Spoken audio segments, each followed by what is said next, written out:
got this subscriber thing going on. Every time I click this scene, it comes up. Anyway, welcome, one and all, to yet another episode of Wick TV. It's a cross-ideological space where we come together to talk about issues both political and cultural, from the silly to the serious.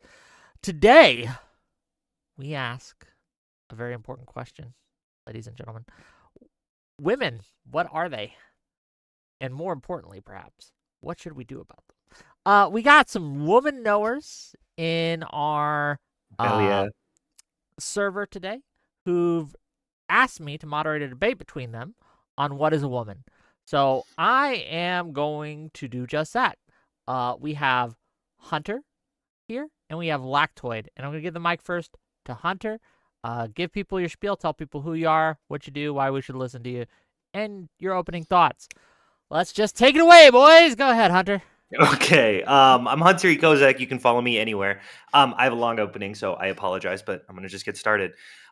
There's a reason I chose to have this debate with someone like Lactoid, and also why I chose to have this debate years after the question has died down. Lactoid is someone who I've had conversations about categories with, and I'm having a conversation with him in particular because he is not a naive essentialist who mistakes maps for blueprints. He seems to recognize intuitively linguistic theories like prototypes, family resemblances, and language games. He seems to recognize that language and categorization is fluid and constructed. It's been 4 years since the Matt Walsh documentary, and I'm attempting to have this conversation now because 4 years ago, it was rather difficult to be good faith and not be labeled a transphobe. This is because I will not clutch firmly to the definition of self-ID. Instead, demanding a single universal essence for women is itself a category mistake.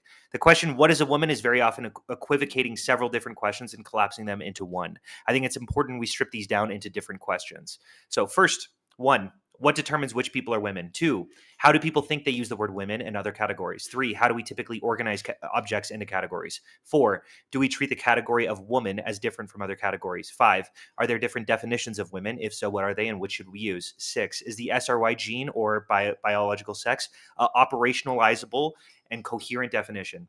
7, is the SRY gene a useful or good definition? 8, what do I think the best definition of a woman is? 9, does self-ID create a circular definition? Is it a valid, consistent, useful, or good definition? 10, who should institutions legally recognize as women? 11, how should we as a society recognize and treat women? 12, what should medical institutions do about gender dysphoria?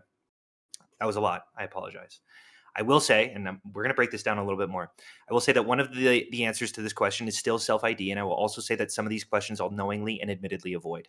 Some of my answers to these questions might piss off trans activists, but I hope that with a full understanding of what I believe, I will be understood as an ally. The reason there are so many misunderstandings regarding this question is that we often entangle metaphysics, semantics, and pragmatism.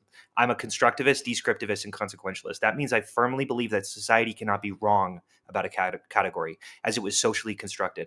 When it comes to any category, there is no right or wrong. Rather, there is only a better or worse, and that the question of trans people being their preferred gender is not an ontological one, but a pragmatic one. I will hope to point out that converging sex and gender together might be perfectly valid, but it is hopelessly unhelpful and unenforceable. It is also completely antithetical to how people actually use gender in their lives, and so is quite a tough ask. But such is the conservative plight. They must frame everything they do as common sense while advocating for policies that are antithetical to how we as a society have always organized themselves. I also want to clarify, I have a degree in philosophy of language and I'm getting my master's in linguistics, and I'll be citing linguists like Cameron, Lakoff, Roche, Rorty, and Wittgenstein, and citing studies or theories of theirs. I hope that I don't come across as pretentious. I will try to dial down this conversation. I'm mostly citing these people for the viewers who want to do further reading. I hope to be earnest and good faith, and I hope you to be the same. That was it. That was a lot, and I'm sure that was a lot. I apologize. All 12 points, gang. I know. Hope you guys were taking notes. I sure wasn't. No, but thanks for being here. I'm looking forward to the discussion. And just to remind you before I let Lactoid go, if you guys have questions for either of these young gentlemen, super chat them and I'll ask them as we can. Lactoid, take it away. Hi, I'm Lactoid. You can find me at Lactoid TV on Twitch, Twitter, and YouTube. So I appreciate the nice things that Hunter said about me. I also have nice things to say about Hunter. He's a good guy. Maybe he might sound pretentious. I don't know. I'm going to sound pretentious. I have a doctorate in law, and I also thus have experience with working through language that is unnecessarily complicated and sometimes constructed to mean something that it might not seem to mean. And And so, I also want to say, I know I'm not supposed to, really go in full response, and there's no way I wrote down everything you said, by the way. I No, got like that's a couple fine. points, Totally so that's fair. 12 points. No, So for you're going sure. to have to go over them with me during this discussion. But you're right in that I think that there is a sort of common sense application that is very functional within society that conservatives often appeal to. And although I'm going to use that common sense as a argument in the sense of utility, I also understand that I'm here in a discussion about uh, the ontology of a particular word, and so I'm not going to simply appeal to common sense in this debate as a tactic against you directly. Um, I'm going to appeal to it for a different reason. Now, my definition of woman, and a little bit more background on this. There's been a couple subjects that I kind of go back and forth on. This is a subject that, for a long time, I probably would have been much closer to Hunter than I am now. But there was a couple of debates that I watched and a couple of discussions that I had with some people where I started just asking these questions, and I didn't get really good answers, I think. And there's some logical trees going down that I think kind of led me to my current position. Maybe Hunter, you can talk me out of it. But my current position, which is that the definition of a woman here is an adult biological female person, which is very specifically defined as a specific individual member of the species Homo sapiens sapiens with an absence of a Y chromosome as their sex chromosome, such as XX chromosomes as their sex chromosomes as opposed to XY. The reasons for this is that I think this definition has by far the fewest contradictions. It is the most globally accepted, which you sort of, I think, categorize as common sense. But I think that is actually, as you think you are a self-described utilitarian that you just said, Mhm. I think that global acceptance and people seeing it as reasonable and common sense is important for the usage of the term, and thus provides more utility in terms of social interaction and the actual purpose of sex distinctions. And so, yeah, I just have a couple.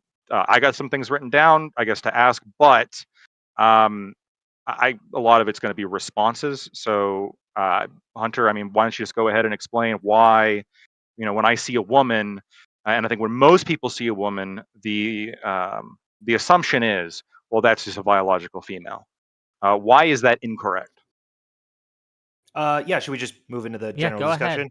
Okay, cool. I'll just answer that question. So, yeah, I would obviously concede that, largely speaking, the biology of a woman maps onto like the heuristics that we use when we recognize them.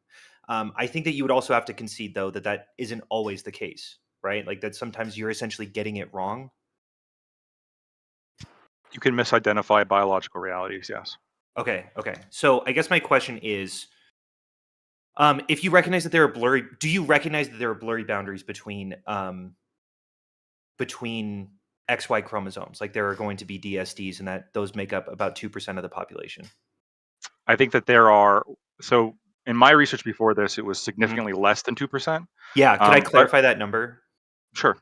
Okay, because it is kind of true that um, the amount of DSDs that exist in the population is sort of contested, but I think that largely speaks more to my point. 2% of people have a DSD, Just but just only uh just for my audience's sake, yeah, DSD. You're gonna have to is a tell us what disorder that. of disorder of sex development. So it's Gotcha. essentially intersex. Eh, It's the fair current enough.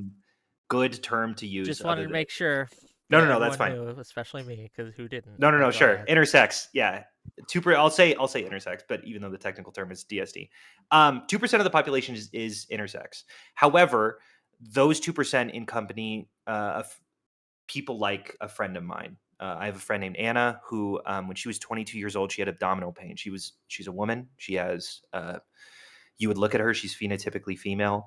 You would see her. She's got, for all intents and purposes, she is a woman. However, she went to a doctor. They did X-rays on her chest. They found out essentially that she has a DSD. She has Turner syndrome, which means that she has an X chromosome, and she has essentially gonads in her like internally. There is blurriness to any of these biological categories as well that are sort of different to the way that we socially recognize people.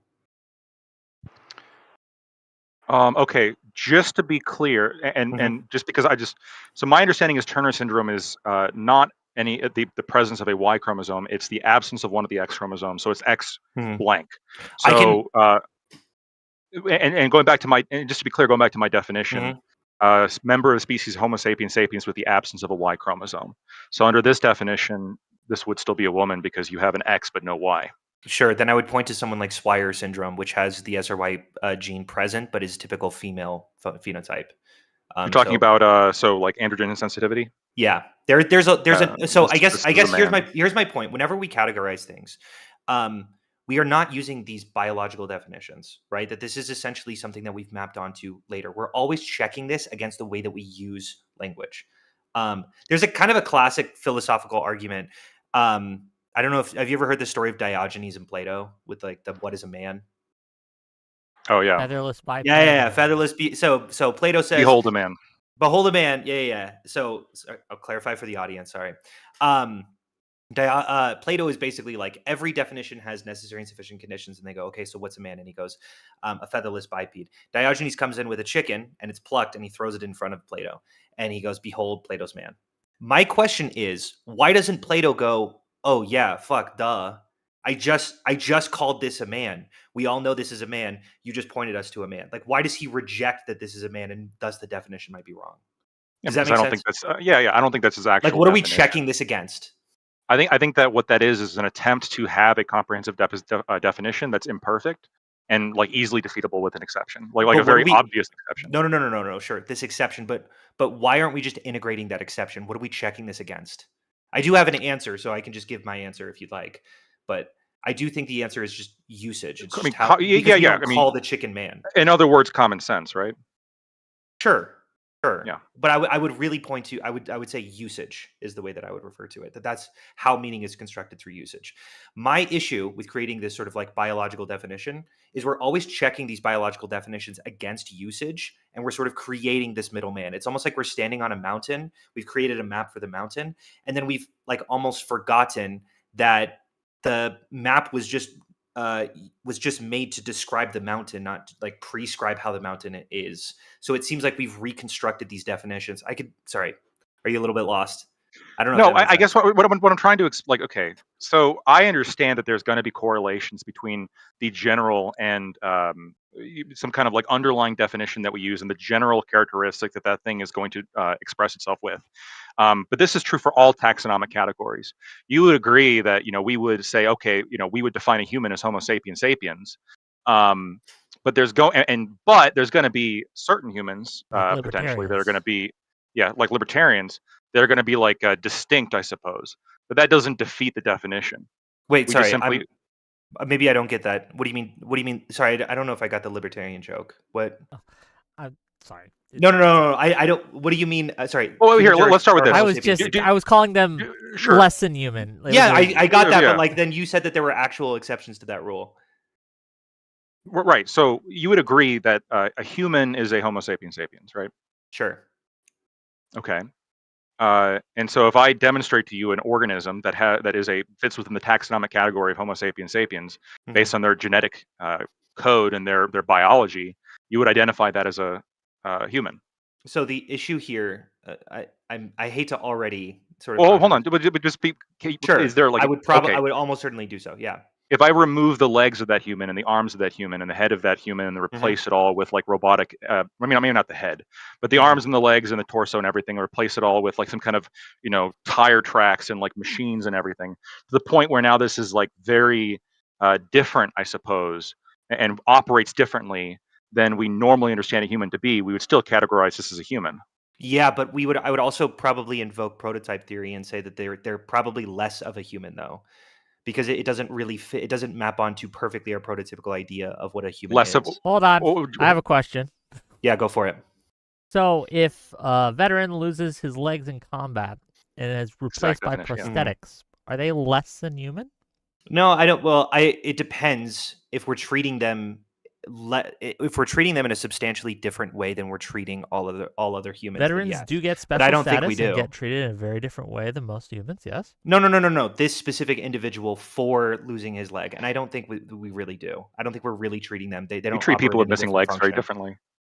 No. Like in terms of like their societal role that they exist in society, I think that they're largely okay. What hold does on. that mean? Okay, I'm describing. Okay, let's look at someone like fucking General Grievous. Okay, I don't know if you're up on your Star Wars knowledge, but that's technically a human. Okay, he's got like a heart, and It's an alien. It's not a human. I think it's a humanoid. But you I might have know. caught me. The Star Wars shit, I don't know. I just don't Fine. know. Okay, I'll just if we live in a world where like essentially the human, all they have is the brain and their heart, and all of the other appendages are like fully robotic. I might say that this person is somewhat less human than a regular human because they operate in society's functions and roles, and maybe less than the prototypical example. Is that crazy? I don't. No. So But maybe I would also wait. Hold on. Sorry. I would also immediately recognize that these are socially constructed definitions, and I would negotiate with the rest of the people around and say, "Is that person a human?" And if everyone's going, "Yeah, that's a human," then I go, "Okay, then it's a human." I mean, all language is ultimately going to be socially constructed, but Yes, I that would is still largely my point. right. But I think that unfortunately the social constructions on my side on this, in which there is a sufficient threshold for human, which does not lend itself to this sort of more of a human or less of a human. It's just, do you meet the threshold or not? Are you categorized as human or not? And so for me, it would be, are you are you a biological entity that has as part of the taxonomic definition of Homo sapiens sapiens? Do you have Sure, that and genetic code? And if so, then I'd categorize you as a human.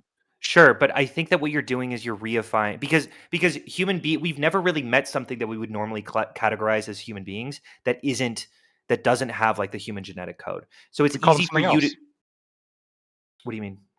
We'd call them something else. We wouldn't call them humans because we have a definition for humans. Categories are by Call their them definition Neanderthals, No, exclusive. no, no, no. But perhaps? we could probably we could expand or restrict that definition. Like we could look at Homo neanderthals. Are those humans? Some There, might say well, yes. Some might say no. And I would there's a very probably specific answer. reason. Well, there's a very specific reason why I've been saying Homo sapiens sapiens, because Homo sapiens sapiens is the taxonomic way to distinguish Right. modern day humans from archaic humans like So Neanderthal. totally. So here's the issue that I'm going to be And having. that's also which is Homo neanderthalis. That's not even Homo sapiens. Sure, sure. What I'm really going to be invoking, Wittgenstein has this idea of language games, he calls it, which is a terrible name for it, but I'll sort of explain what it is. But every time we use a word, it's contextual on the environment around it. For example, you're probably going to immediately concede this, but like, if I point to the example that he gives is, if I point to a slab, I'm a construction worker, and I say slab to refer to this piece, this wood. What I'm essentially saying is bring this slab over. But if I'm a father and I've got a kid nearby and I point to the piece of wood and I say slab, what I'm actually saying is this is what we call a slab. That like Sure. this is all contextually based off of the environment around us. What I would say is your definition of a human is a completely consistent language game within like a biology class. That's But every category. Can I just ask it? Hold on. I Yeah. know you're trying not to be pretentious, so Yeah, go maybe for just it. dumb it down a little bit. Okay. Well, I just understood have a you, quick- Hunter. You don't need to dumb it down for me. Just Yeah, to be Okay. I clear. just have a real quick question for Yeah, Stefan. yeah. No, I'm following you, but Hey, I just I want you to changed my get name, to Wick. You dead name me. what? I'm sorry, Hunter. Damn it, Wick. Okay, I called you Staxians for years. Hunter, I get it. what is and I'm your not- definition of a human, and how does it differ from his? So, what I would say is that, largely speaking, we're not going to use a taxonomical definition for what a Okay, human is. I'm not asking you what you're not going to use. I'm asking you what is your definition. for Sure. what a So human is. right. So usually the way that categories and definitions function. I know. Just let me answer this. I know I'm gonna have to explain prototype theory. It's okay. Sorry, not everyone has read Rosh here. So essentially, whenever you categorize anything, I don't know. Whenever you categorize anything, you find essentially like a prototypical member. This is basically just like something that has all of the traits in a cluster of categories. The When we have a archetype, chair, yes. yeah, the archetype of the category, and then we basically say things like that, and it's sort of like it drifts away from the prototype. Yeah, and then you in have a boundaries where it gradient. stops to be that, correct? But they're blurry. They're necessarily Sure, blurry. I understand. Okay, Mhm. but I still don't got a definition for human. I don't know. Can I just invoke Merriam-Webster? If I would you actually want. say, wait, hold on. Could I say this? I'll say Homo sapien sapien, but then I would also say that Homo neanderthals are human, or they're just decidedly less human than Homo sapien sapiens. So this is where Because we disagree. definitions I would aren't not call them necessary humans. and sufficient. I'd call them hominids. I would not call them humans. Because for example, I could invoke any definition of a chair, right, according to Merriam-Webster, and it would say something typically with a back, and it would say something with a back and 4 legs. I could point to plenty of chairs that don't have 4 legs, even though that is the definition of a chair. And I think that people very often misunderstand what specifically definitions are doing, where they're taking the entire blurriness, like there's the prototype in the middle, the archetype in the middle, and then it's sort of all of the tendrils outside of it. A chair And a is anything I definition is sit on. really just trying to capture everything. What was that? So Chair is Merriam-Webster anything I has sit on. Homo sapiens as the definition. Anything you could sit on. So a horse is a chair. Could be, yeah. So okay, so like it seems like you're doing the same thing I'm doing, which is If like it No. fits, They're- I sit. Okay. Yeah, no, yeah, but I would say. Well, no, I want to back because Wick for a people- second. I want to back Okay, Wick yeah, for a second. Yeah. You can use a horse as a chair. So when we I consider could, chair, but you would I think, never like, refer to a horse as a chair. yeah, hold on. In most situations, you probably wouldn't. I agree with you. Just like- I agree with you. But I just fully like agree you with said, right? But just like you 1,000,000%. said, just like you said, contextually, really, what like a chair or a seat is, it's more of a description of something that has a particular use value. And what is that use value? Something that I can sit on. Likely Right. This is the yes. What is Right, the use value of women? I would also say hold on. I would also say that that's not good necessarily question. No. That's not necessarily the only reason why we categorize things. It's not just on a functional or Not always, pragmatic sense. but in this case, it's I would also say on yes. aesthetic. Sure. Right. There are also you're aesthetic correct. distinctions or other distinctions. Famously, like there's a book called Women, Fire, and Dangerous Things by Lakoff, where he basically says there's a category in certain languages where they just group all of those 3 things together. And they couldn't really find like a use value for it. So sometimes there are like arbitrary distinctions. But like, yes, broadly Sure. speaking, there's going to be a functional reason as to why we categorize things. So, Yes, I so agree going with back, you. to answer, I guess, to Wick's question, I mean, if I ask you what is a human, we're even more deep than what is a woman at this point. We'll get there. What is Yeah, a yeah. human? You would say the Merriam-Webster definition, which is Homo sapien. I just looked it up. Wikipedia. Also Yeah, says but I that. would probably say that doesn't necessitate a human. It's just a definition of a human, and I think people really misunderstand what definitions are. I could say that a Homo Neanderthal is less of a human, but still a human, and invoke and say Wait. actually, You could yeah. say that. Hold on. You could say that, and I could That's say how all a cat definitions is, function. and I could say a cat is a human. No, because they're no, because I would Why not? use cases. I would say society doesn't refer to it as a human. I can talk to cats. I know use them for cats many that of are the same ways I treated use better humans. than Hold some on, humans. stop. We're playing fucking I'm not games here, stopping. okay? We don't call No. cats humans. You're playing games. You're I'm looking not at a playing games. Neanderthal. You're looking at a Neanderthal, which is like very different. I think most right? people would go, Tax- that's taxonomically different. Ish? No, taxonomically they're not considered humans. The people in the field don't consider them humans. Hold on, I agree hold that on. I agree that a cat is going to be further within away that particular genetically. Language game. But if you ask the average society, hey, is Homo erectus, is Homo Neanderthal, are those humans? They would probably give you a little bit of like I guess, kinda. They would give some sort of No. You would probably hear you'd probably hear not humans, but maybe human-like, hominid. Hold on. They share some features. Just like Wait, we're closer to cats than we are to a stick bug. This doesn't matter. This doesn't matter because I am always going to. I declare it does. I define it as mattering. No, okay, fine. Then I will concede. I will concede somewhat, and recognize. I hope you understand my metric. And if society is largely in the circumstances where we're like those are not humans, human are just Homo sapien sapien, then I go okay, great, because it's a societally based use case. That is how I'm trying. So in the utmost of good faith, I'm going to actually like repeat what I hear your definition to be back to you in the best way I can. Yes. And you can help me out here. So yes. Your definition of human is a Homo sapien or anything close enough to a Homo sapien where if you were to go and ask somebody, the average person, there'd be some significant chance that they would say that's kind of a human. That is that your definition that you're working with? No. My definition would be Homo sapien sapien, but I would say I don't think you know what a definition is. That oftentimes the way the definitions function, hold on, just hear me out. And this works for every object. Let's look up any object and we're going to find some examples to which the definition doesn't exactly match, but we would still likely call it somewhat of a chair through social convention. Like pick an object. Okay, like what? A chair? Pick an object. Chair definition. Let's plasma. Look at chair definition. Plasma. Well, you're choosing one without. I'm giving you a test. Sure, I would say, likely speaking, they're going to invoke a biological definition in which there are necessary and sufficient conditions within that language game. But that doesn't counter anything that I'm saying. Hold on. So I'm sorry. Is my categorization of your definition correct? That you are saying Homo sapiens, but like if you have something that maybe shares some of the traits of like if here, would you say that Okay, here's an example. if aliens came down from Andromeda and they Mhm. came down and they had the head and they had the suction cups on the fingers and they had the legs, bipedal, all that shit, and they were walking around and they were doing all the shit we do, right? Mhm. Would you say, yeah, that's a human?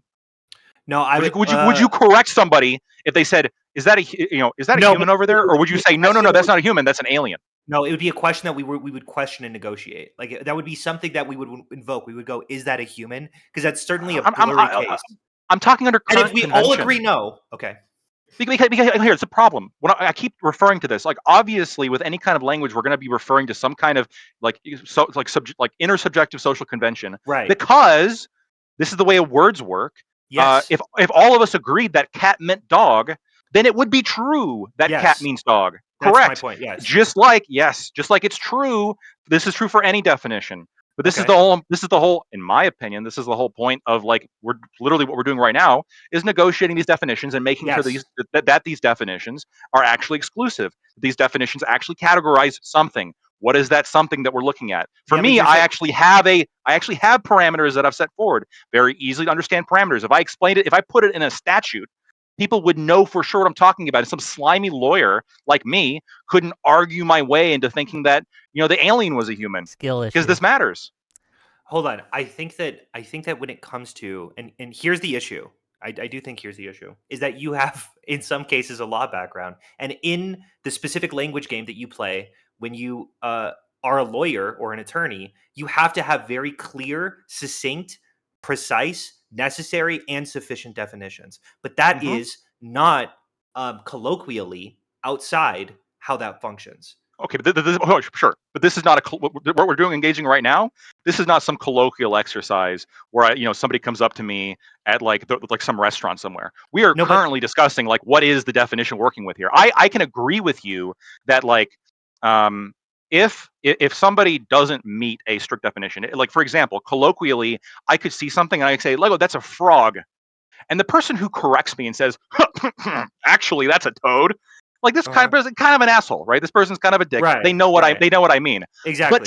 taxonomy wise, Taxonomically, you are correct. this is a toad. Yeah, and This you were person is incorrect. correct, and there is a Yes, reason for this distinction, right? yes, I apply the yes, but exact same thing when it comes to humans. I apply this that exact same thing when reason it comes to man and that woman. reason has no functional distinction when it comes to outside of that biology class. If you're outside in the world, a frog just refers to anything that kind of looks like a frog and is in the water. That's all a frog really is. You're not using these like, oh well, technically look at the heuristics when it comes like what are the phylogenetic fiats that it uses? You're not doing that. You're going, well, it looks like a frog, so I'm Sure. calling it a frog. Yeah, yeah, Okay, and also so when the I see a functional fish, I'm use not saying case that's a catfish. That's a shark. I'm like, maybe a shark if it's big enough. I'm I gonna know would what I that would is. make a distinction between catfish and sharks. No, I just said maybe shark is a bad example, Yeah. but like there's plenty of fish that I'm not going to know like the The actual like what they salmon. actually Well, are. actually, And, that's a and by carp. the way, and if I was sufficiently uneducated, I might not know the difference between most mammals. It seems like your position here is that we have to like kowtow to the lowest common denominator. No, no, no, no, no. We recognize that there are different definitions based off of different contexts. I would certainly say that the biological sex definition of female is certainly important in a biological sense.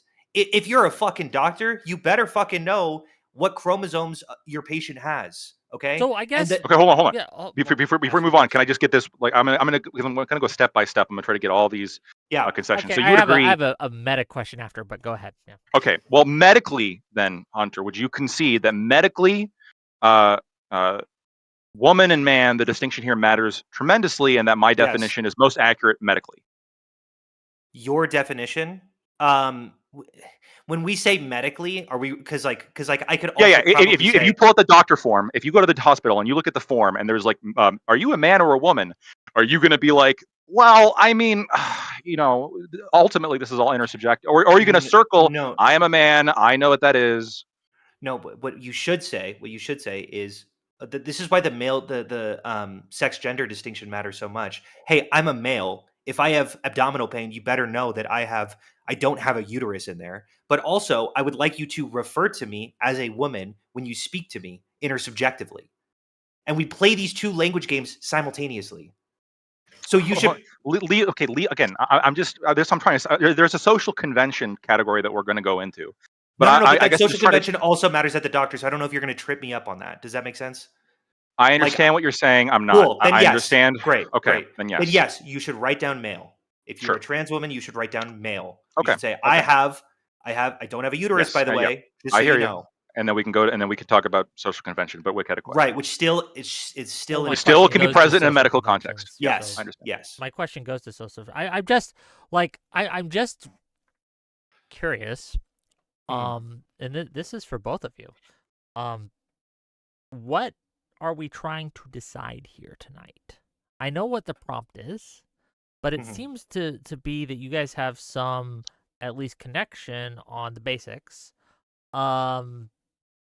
So I guess what's the utility of the question? Like, what are we trying to do? That's a great question, and I think if you were taking notes, you would recognize that is number 11. So Like, I don't have 12 fucking points. Just answer my question. No. It's a good question. What was the definition of that thing that you said you were going to try to not be? What was that? Pretentious. Pretentious. What is that? What's the meaning of that? What's the meaning? No. See, you're doing this thing where I'm saying that definitions exist in blurry categories, and you're saying so definitions aren't even real at all. They're actually they're fully arbitrary. You could just sort of decide whatever. No, hold on. I agree that they can be blurry, but I'm saying that they don't negate the category. I feel as though this is they don't negate the category. They don't negate the category, and this is I don't know what that means.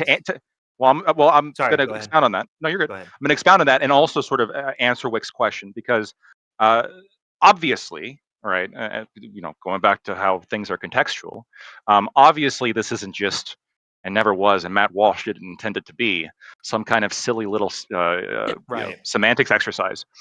This has as real, much as I love semantics exercises. Yes, of course. You're going to get a doctorate in it. Hell yeah. And I currently have one. Wow. Just the purpose talk is about pretentious exercises. Go ahead, yeah. Oh no, I throw that in there, yeah. The reason why we're having this discussion is obviously because this has ramifications. Yeah, I think it has medical implications. I think it has, in much larger part, the thing that people I think really care about is going to be social convention ramifications that we're going to get into. But I also think there's this other convention here that actually is important.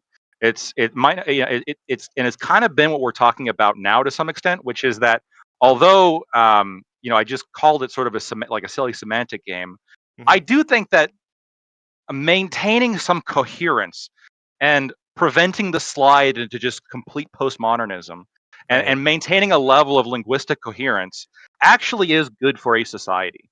I think it is important for when we have definitions, for those definitions to mean something and actually be describing something, as opposed to being entirely circular, to how people can then kind of in an Orwellian newspeak start to redefine things in ways that are very particularly politically advantageous for them. That's not good. Sure. I'll concede something immediately. This is the answer to question. No one's following the questions, man. Is biological sex a coherent definition? Yes, it is. It for sure is. There is a coherence to it for sure. Yeah. I do reject, firstly, that is how people use that category of woman. They're not checking biological sex. They're using recognizable heuristics. So it's sort of it is a little bit non-functional. Oh, wait. Can I ask you a question? Yeah. On that very specific question. Yeah. I disagree with that. I think that most people are identifying because there's such a strong correlation between phenotype and genetic code. But I think that for most Americans, at least, if they were to meet somebody who passed, right, who came across as the sex that they thought they were, but then later they found out, oh, this person has the genetics of the other sex. I think that the word they'd probably come to mind is this person's actually a man. Or this person's, oh shit, this person's actually a woman. That's what the vast majority of people will actually think. So I think that really the definition they're working with is the biological, is the taxonomic. But when it comes to like visual identification, just like with any other taxonomic definition, like with frog or toad or bird or anything like this, they're also identify. Like if, for example, if a biologist went to somebody with a fish and said, actually, this is not a fish, this is a mammal. right? People are like, oh shit, I didn't know that. That's actually a mammal now. Look at that. I'm going to go forward and I'm going to call Yeah, this a mammal.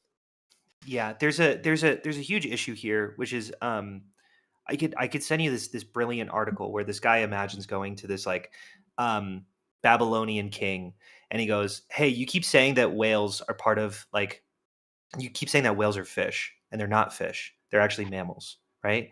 And the Babylonian king, he's like, "I don't even know what the fuck phylogenetics are. Like, I call them whales because they're in the fucking ocean. I call animals animals because they're on the land." And they go, "No, no, no, look, the phylogenetics matter." And they map this whole thing out for them.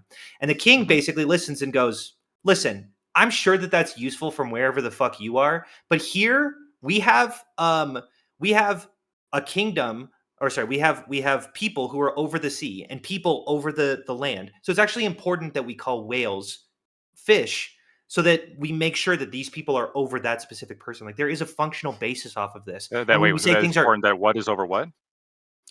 like certain statutes are regard fish in the Mhm. creature, like Yeah, fish oh, in the yeah, ocean. right. But you don't have to negate the like you can simply say, like you can take a sort of like a revisionist approach here and be fine. You can say when we came up with this statute, we were referring to these sort of mammals as well, and maybe hopefully you would clarify that maybe in some kind of future legislation, but you wouldn't necessarily have to. You would say at the time of writing, this is what they were referring to. Language Yes. changes or whatever. That's what we're Yes. gonna refer to it as. But Right. like it would be Okay. better if they started referring to the whales as mammals for a number of reasons, because it's important. I think that it's very possible that down the Sure. road it could be Sure. important to distinguish the Wait, fish wait, from wait. Can I mammals. pause you? Can I pause you real quick?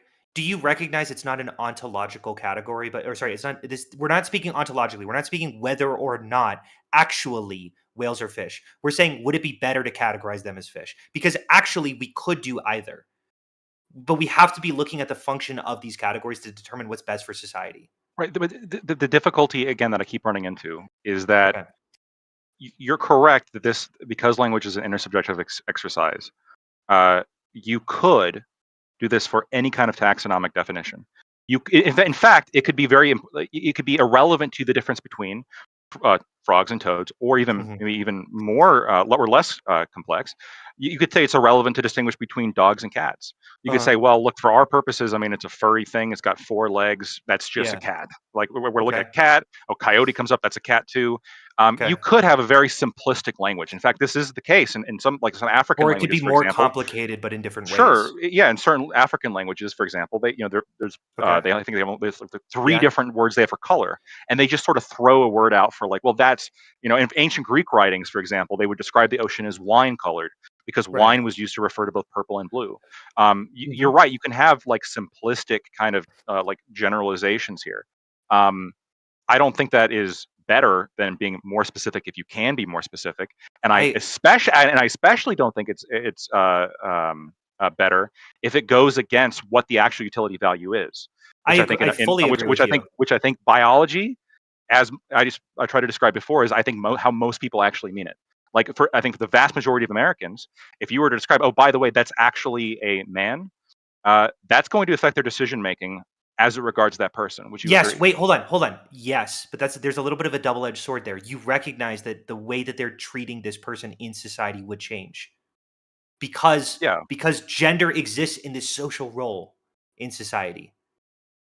There's a Do social you there are social constructions that we have around all sorts of biological quirks that people have. Sure. Okay, now here's my question. Do you think that certain females might be able to occupy that role of man? Yeah, Tomboys, sure.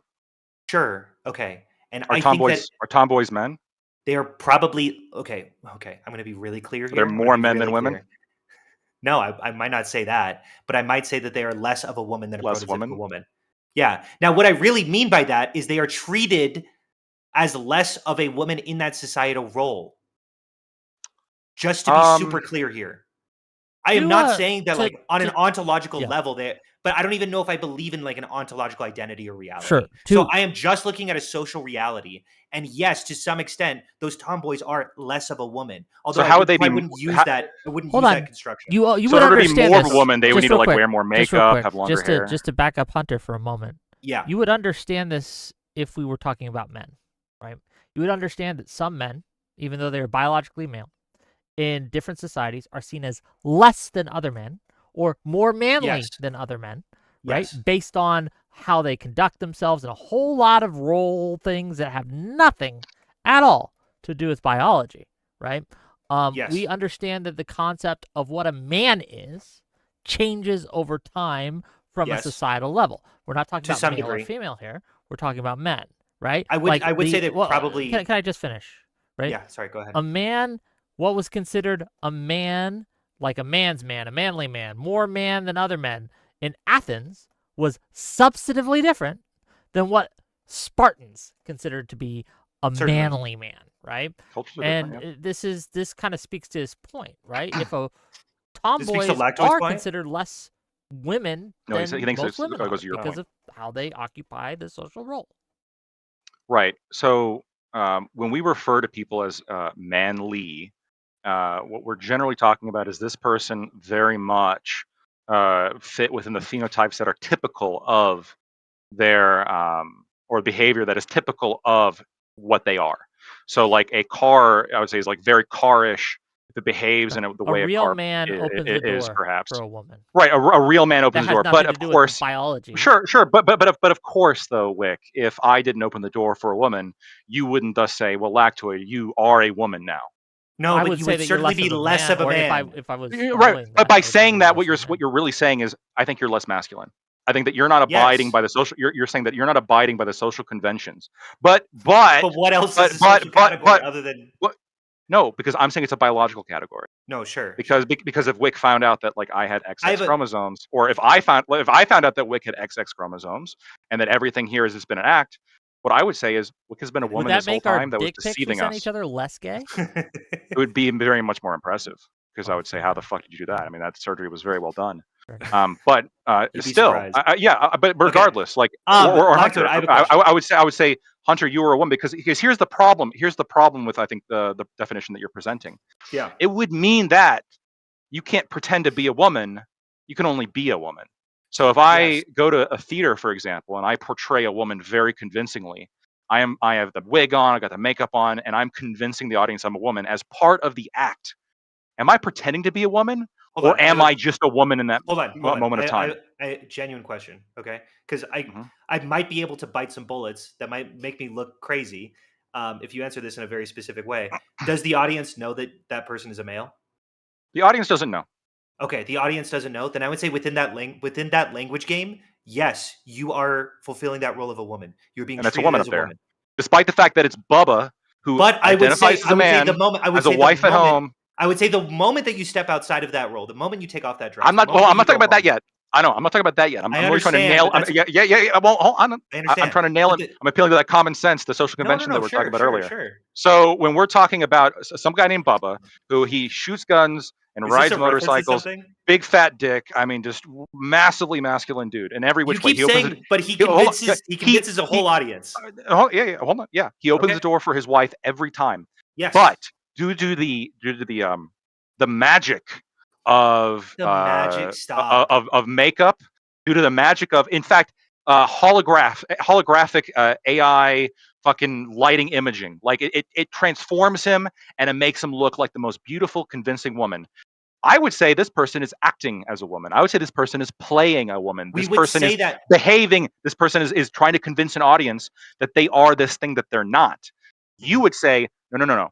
They are a woman during the performance, Well, and then the moment they step off, the moment they step, Okay. because I have a whole lot list of follow-up questions before you say, Let me clarify. let me finish before you clarify. You would say, and you can correct this, you would say the moment they step off the stage and pull off the wig and the holograph stops and they see Bubba, now it's a man. Okay. So largely speaking, so I'm actually going to say no. I'm going to say no, and for a few different. Well, you reasons. said yes before. I know, but it's kind of it's definitely the blurry boundary. Just okay? to be We've clear, kinda hit what the are you blurry saying boundary. no to now? That person's not a woman. Now, I would say largely speaking, because you have to confer to all members of the society. This person, sorry, let's say I'm Bubba. To all members? To a sufficient number. Sufficient number. The audience compared to who? Compared to the government doesn't treat this person as a man. To his wife doesn't treat him as a man. And those realities still exist while he's on stage. If his audience is sufficiently large enough, then he's a woman. If his audience is the entire world, then yes, of course. If Yeah, everyone is he's a convinced, superstar. hold on, and you agree with this. Here's No, I what's so don't. weird. No, because we've had this conversation, and this is why I had the conversation, because I felt like you were easily movable because you conceded this when it came to race, and I will point to race as a number of different examples. We talked about Rachel Dolezal, right? Mm-hmm. Rachel Dolezal, in a sense, for the audience, she was a white woman who essentially pretended to be. She's spiritually black. Yeah. We essentially recognized that in 20 years ago, or whenever the fuck she was the head of the NAACP, or a certain chapter, whatever, it doesn't matter. Like 10 years ago, she was black, but now we consider her to never have been black. But she was decidedly black I because don't. everyone treated her as black. No, hold on. Is that not what we said? Because I believe No. that is. I'm gonna do a couple things. I'm gonna do a couple things here. Yeah. I'm gonna address the prior argument. Wait. I Can will add a talk about third Rachel question? Dolezal. Can I add a third Let me write question? it down. You give me a second to write down the first two. Then That's fine. before you do that. So, are we counting or not counting audience domestic women on women violence? All right, third one. Go ahead. Brutal. The fuck? Go ahead. Yeah, that was crazy. Hold on, now I got distracted. Do you think? Wait, sorry. There's going to be a little primer to this. You think that we should establish necessary and sufficient conditions for women for the betterment of society? Yes. Just yes or no, real quick. Don't write that question down. I'm writing it down. Okay. Sufficient. Establish necessary and sufficient conditions for the betterment of society. Yes. Yes. Should we do that for? We should. Okay. Should we do that for Black people? Should we do that for the ethnicity of Black? I don't know. I think race is much less solidified than, in some ways, I think transracialism is more legitimate than transgenderism because I think it's actually based on less of a actual biological category. Sure. But when it comes to transracialism, the reason why I use the Rachel Dolezal example is because in some respects, I almost sort of reject race essentialism tremendously. Like I think that people who identify strongly with their race tend to be the worst people. Sure. Yeah. Would you? So do you? But I have this written down though. I have the Rachel Dolezal question written down. Yeah. We can get into that. Sorry, we can get into that. So sufficient audience. You said that. You said for Bubba's case, the whole world audience is required. I don't think that's actually required. The government might recognize him as a man, but I don't think that when we're referring to the government, we're obviously not referring to all the people in the government. Congress doesn't know Bubba's name. All the government employees don't know his name. Really, what it is like some bureaucrat at the Social Security office mailed a card out one time and has some files on this. And you're going to have like his wife and his circle of friends, and you're going to have the people that knew him. And this represents a somewhat large community. But I think that if Bubba is any kind of famous, it's pretty easy, I think, for him to exceed an audience and have an audience much larger than the group of people that know him as a man. And during that performance, that much larger audience is going to see him as a woman. And if that audience genuinely thinks that Bubba is a woman, yes? The audience believe because Bubba's playing such a good role as a woman, they believe him to be a woman. I would say that person probably still doesn't fit within the norms of the community of like what specifically a woman is. They're all convinced he's a woman. Then wait, hold on. What do you mean the norms? They're fully convinced that he's fulfilling all the norms of a woman. They're looking at him and they're convinced. When he goes to the red carpet, and he's dressed as a woman and everyone fully believes that he's a woman, he is to some degree much more so a woman. Yes. No. Is he a woman? He's not on the red carpet yet. He's doing the presentation. He's convinced the audience that he's a woman. Yes. Is he a woman? He is certainly much more so of a woman. Yes. Is he a woman in that moment? I reject the framing. The framing. Well, this is the third time now. Before you said yes, then you said no. Now you say he's more of. Now we're on the third answer here. Wait, hold on. He's somewhere on there. Okay. Because and by the way, the reason why I'm hammering you on this is because I have like 4 questions based on this. Because now I'm gonna no, and it's a fair question.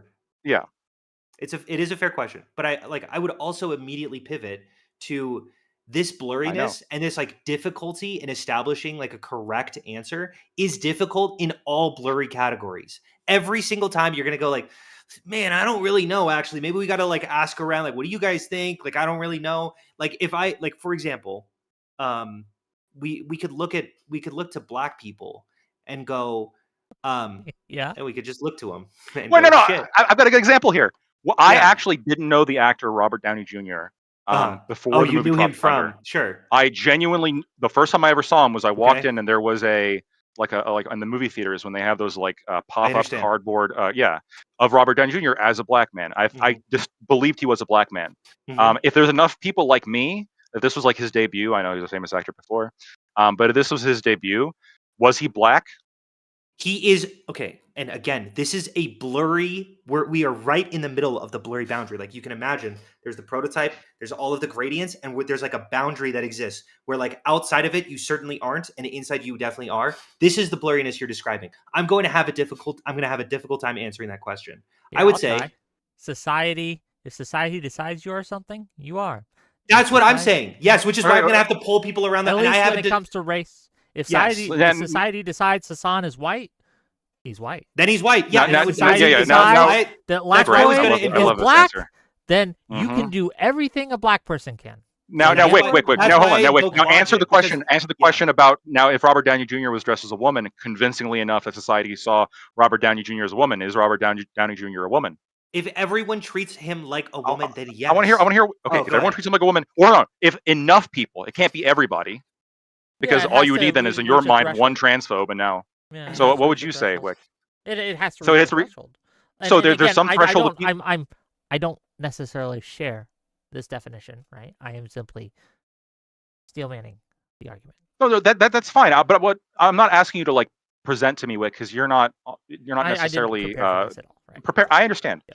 but I'm But just no, asking you right my, now. my real answer here is yes. If enough people recognize you, if enough of society recognizes you as a thing, then you are de facto that thing. That's just how countries are. Like, what is a nation? Yes, exactly. It's whatever enough Sure. of the world recognizes as a nation, right? And there's going to be that some is blurriness. We're going to go like, what about functionally- hold on, Taiwan? if That's I- a if I little may finish, difficult. right? Yeah, go ahead. And you It's would a put this in the movie functional context as well. definition.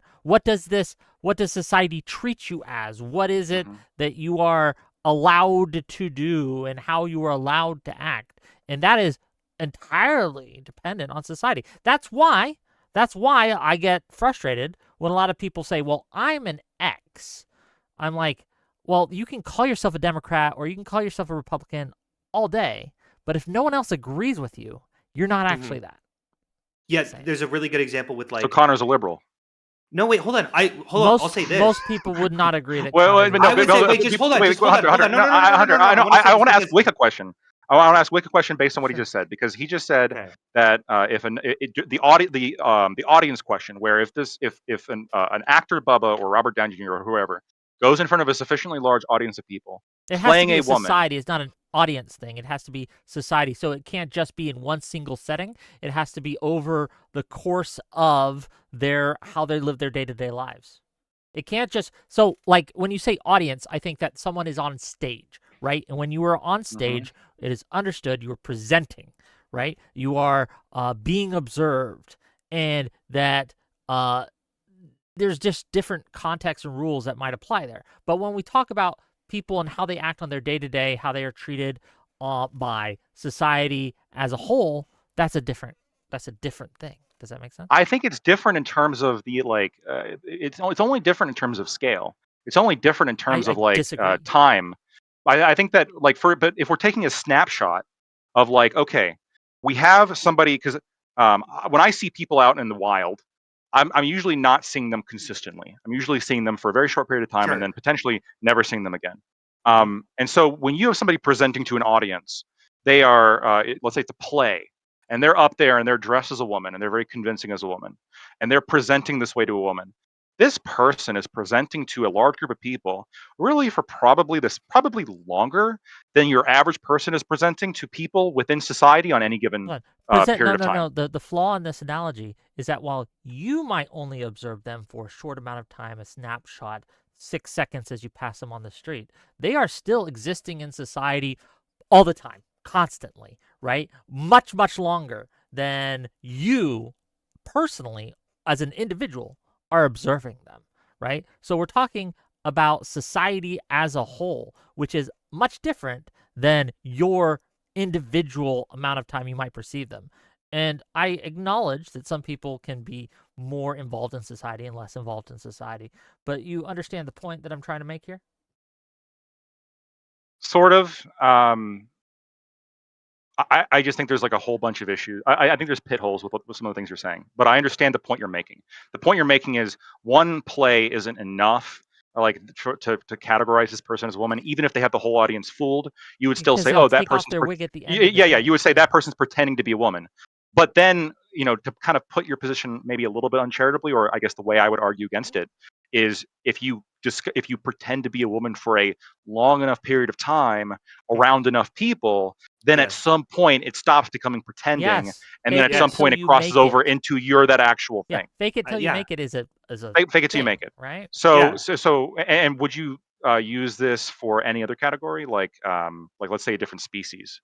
Like if I was a very convincing fursuit, if I wore it enough, would I eventually become a dog? And you Only would if society recognized that you as an They did. actual dog. But yeah, society began treating me as a Yes, dog then you would be because a dog in you're a all fucking dog. wait. Hold on. utility. You're a pet Like, for in someone's example, house. if we were in the ancient Babylonian era and I took my armies and I came into your country and I raped and I pillaged my way through, and then I captured you, the ruler of the enemy country, and then I made you, I gouged out your eyes, I cut out your vocal cords, I put you on a collar, I had a dog bowl for you to eat, I commanded everyone to see you as a dog and trained you to start acting like a dog, you would in essence be my dog. Sure, I and will no, also say, I would not be your dog because that has different like connotations here. I would be a dog. My dog as well. Yeah, but yes. maybe as well, but I'd be a dog. Yes. And you would agree that this definition here is entirely incompatible with self-identification. No, because you aren't deciding whether or not you are a dog. You probably do not want to be this dog. You probably Well, no, say, that's I am exactly a what I man, just said. and you would scream it Right. out and identify yourself. No, you must have misheard me. You must have misheard me. I said this position is entirely incompatible. Oh, incompatible. With self-identification. Sure. Yeah, no, I'm not a self-ID. And I largely reject self-identification as well. I will so if a say trans that person is not passing enough, they're not really a woman. they are certainly less of a woman. Yes, I would But they're not a immediately woman bite that yet. bullet. It depends, but yeah, sure. Well, the whole debate we're having specifically over trans is, are they women? And the whole argument is people trying to convince society whether or not they are. And that's the point of the argument. When I ask that utility question, that's what this is. It is an argument that society is the vast majority of people don't see them as real women, right? Right? I don't know if that's true. We would have to be looking at specific trans people. Hunter Schafer, I think that she is 100%. She's largely considered to be a woman. No, I know. I think that most Americans, given how public she is about the fact that given how public Hunter Schafer is about their biology, I think that information is out there, and I think that if you present that information, most Americans are going to say that's not a woman. They're most blue collar, your average run of the mill person. That's really a man. Hold on, but unless and until they were presented with that information, it's out there. The information's out there just as much as their faces. Well, in fact, I know less about Hunter Schafer's face than I know about the fact that they're a trans person. Hold on, but we're not just talking about famous trans people. We're talking about people you would never know. Right? No, I agree. Sure, but this is where I think, in my opinion, right, and this is where I think I disagree with both of you. Going back to the definition that was presented before, because you guys agree that because there's really two definitions that most of the trans argument goes down. The first one is self ID, and the other one is societal performance. The self ID, I think that is being rejected here, where if you're not sufficiently societally performing, you're not really that thing. So somebody who doesn't, conform to the phenotypes or conform to the behaviors that we typically associate with women, they're not really a woman. They're just they're just saying they are. Quibble on that word, but fair. I understand. Right. But, I don't like Judith Butler. Well, but they're not seen as a woman, therefore they're not a woman under the definition that you guys. Yeah. So I see it as an interaction between two different people. It's not just that the first person performs; it's the second person also accepts it. So, well, let me ask you this. But they don't accept it if there's no kind of performance. But let me ask you this. No, I know. That's why I'm saying it's both. During, of course, the 1858, 57 in America, would you have considered, right, the way that they were treated? Like, black people were not considered by society to be people, right? And this is they were wrong. This is the Hunter. Oh yeah, all. But since society did not see them as people, right? I'm flipping the script here. I'm arguing both sides. Yeah. Right? No, go for it. They were still people, were they not? They were still human, even though society at the time in the South did not consider them human. I'm gonna steel man you because I do think. Shut the fuck up. I'm gonna steel man you because I do think actually, they were considered people and human. They just didn't necessarily have the rights. If you asked who the people are, they're probably going to point to the black people too. So, but I will steel man you and envision a world in which black people are not considered human. Sure. And here's the thing. It's going to be extremely difficult to escape my subjectivity. Because to escape and I my understand. 21st. Just to clarify. So just to clarify, that was the goal of many people at the time, slave owners. They wanted to dehumanization, and that's why they used phrenology and all these things, because they wanted to draw a big distinction between humans and black people. Right? I do think there were both humans, but one is a lesser human. But I don't want to quibble. I want to. No, that's what I'm saying. They were trying to draw the distinction and make them a separate category. They put them in a lesser category, is what Wick is saying. They put them in this category as lesser, and so you would agree that they were lesser at that time. Yeah. Well, sorry. They were lesser. I think you're biologically, because they put them in this biological category that they defined as lesser. I would not say biologically they were lesser, but socially, of course, they were. And if you feel like were they actually lesser, or were they treated lesser? There is no distinction between actual and treated. That is my position. That is my ontological position. Is like a constructivist position. So rights are given up there. Yeah, sure. So if society we decide to not give somebody rights, it's not like we can violate their rights then. I would probably say in my subjective experience, which is like I'm an American who grew up I was born in 1995. I'm probably going to I will invoke my morals and norms onto that society and say, well, of course of course black people are human. But I am doing so from my subjectivity. A way to frame this, a way to describe this, and I'm not trying to play rhetorical games, is that were black people humans? No. But now they always have been. Does that make sense? There's a sort of, and it's consistent. There's a perspective of linguistic. He did bite that bullet.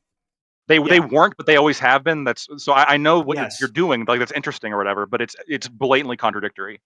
It's not. No. It's not, because I recognize that through my subjective lens, which is all that we have. We can essentially.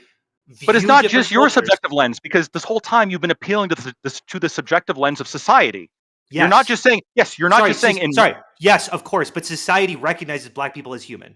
Yeah, the current society that I grew up in. Right. Yes. But yes, they recognize them as the current people that exist. They do, but the society then, you would agree that the society then did not recognize black people as being equal. They didn't recognize them as occupying this biological. They consider them the sons of Ham. They didn't put them in the same category, right? I understand. Yes. And so hold on, wait, no, let me follow up. So you would say yes then, that because societally they define them as being within this lesser category, then you would say that black people were indeed in this lesser category. Yes, but now they never have been, because through my own subjective personal lens, which I have and I cannot escape, I live in the 21st century. I was born in 1995. I was born in America. Black people are as equal as me. I would refer to them as human. And I would say yes, even in the 1700s, they. Why does the current society have greater authority than the prior society? No, it's not greater authority. It's my authority, and I'm speaking as me. Why? You have authority over the will of society? I have no authority. No, I have no authority. I'm speaking. The answer to that question, Lactoid, the answer to that question is because we exist and they don't. No, I understand that we exist, but we can't speak for all society. In the same way that hold on. In the same way this current society exists, but the past society. I understand, but I'm not them. I don't even understand what you're Hold saying. on, you asked why we have more authority. Hold on, you asked a question why we have more authority than they do. No, right? No, you're missing the point. Was that not your question? Stop. There is a society that exists with it currently. Do you agree? Let's just go very point by point, just so we won't get lost. Sure. There is a society that currently exists. Yes. I am not the society. No, when but you're we're talking representing portions of the society for the debate. some very small portion, but Of all the course. society that's not us is not us by definition, I understand. right? What is the legitimacy that comes from that society as compared to the society from the 1800s? There is no authority. Well, Okay. I think that that society authority that is a exists. poor framing. Right. My So- answer so- is the same. so- That society exists. They are able to act. The old society does not exist. It is unable to act. I think me and Wick are I gonna disagree. understand, but yeah, maybe you can I understand just where I'm going clarify with my this. The position? tyranny Yeah. of the hold My on. The position- tyranny of the present is what I'm saying. Let- The people who show before you up make the clarify your rules, position. and the people who exist make up society. Yeah.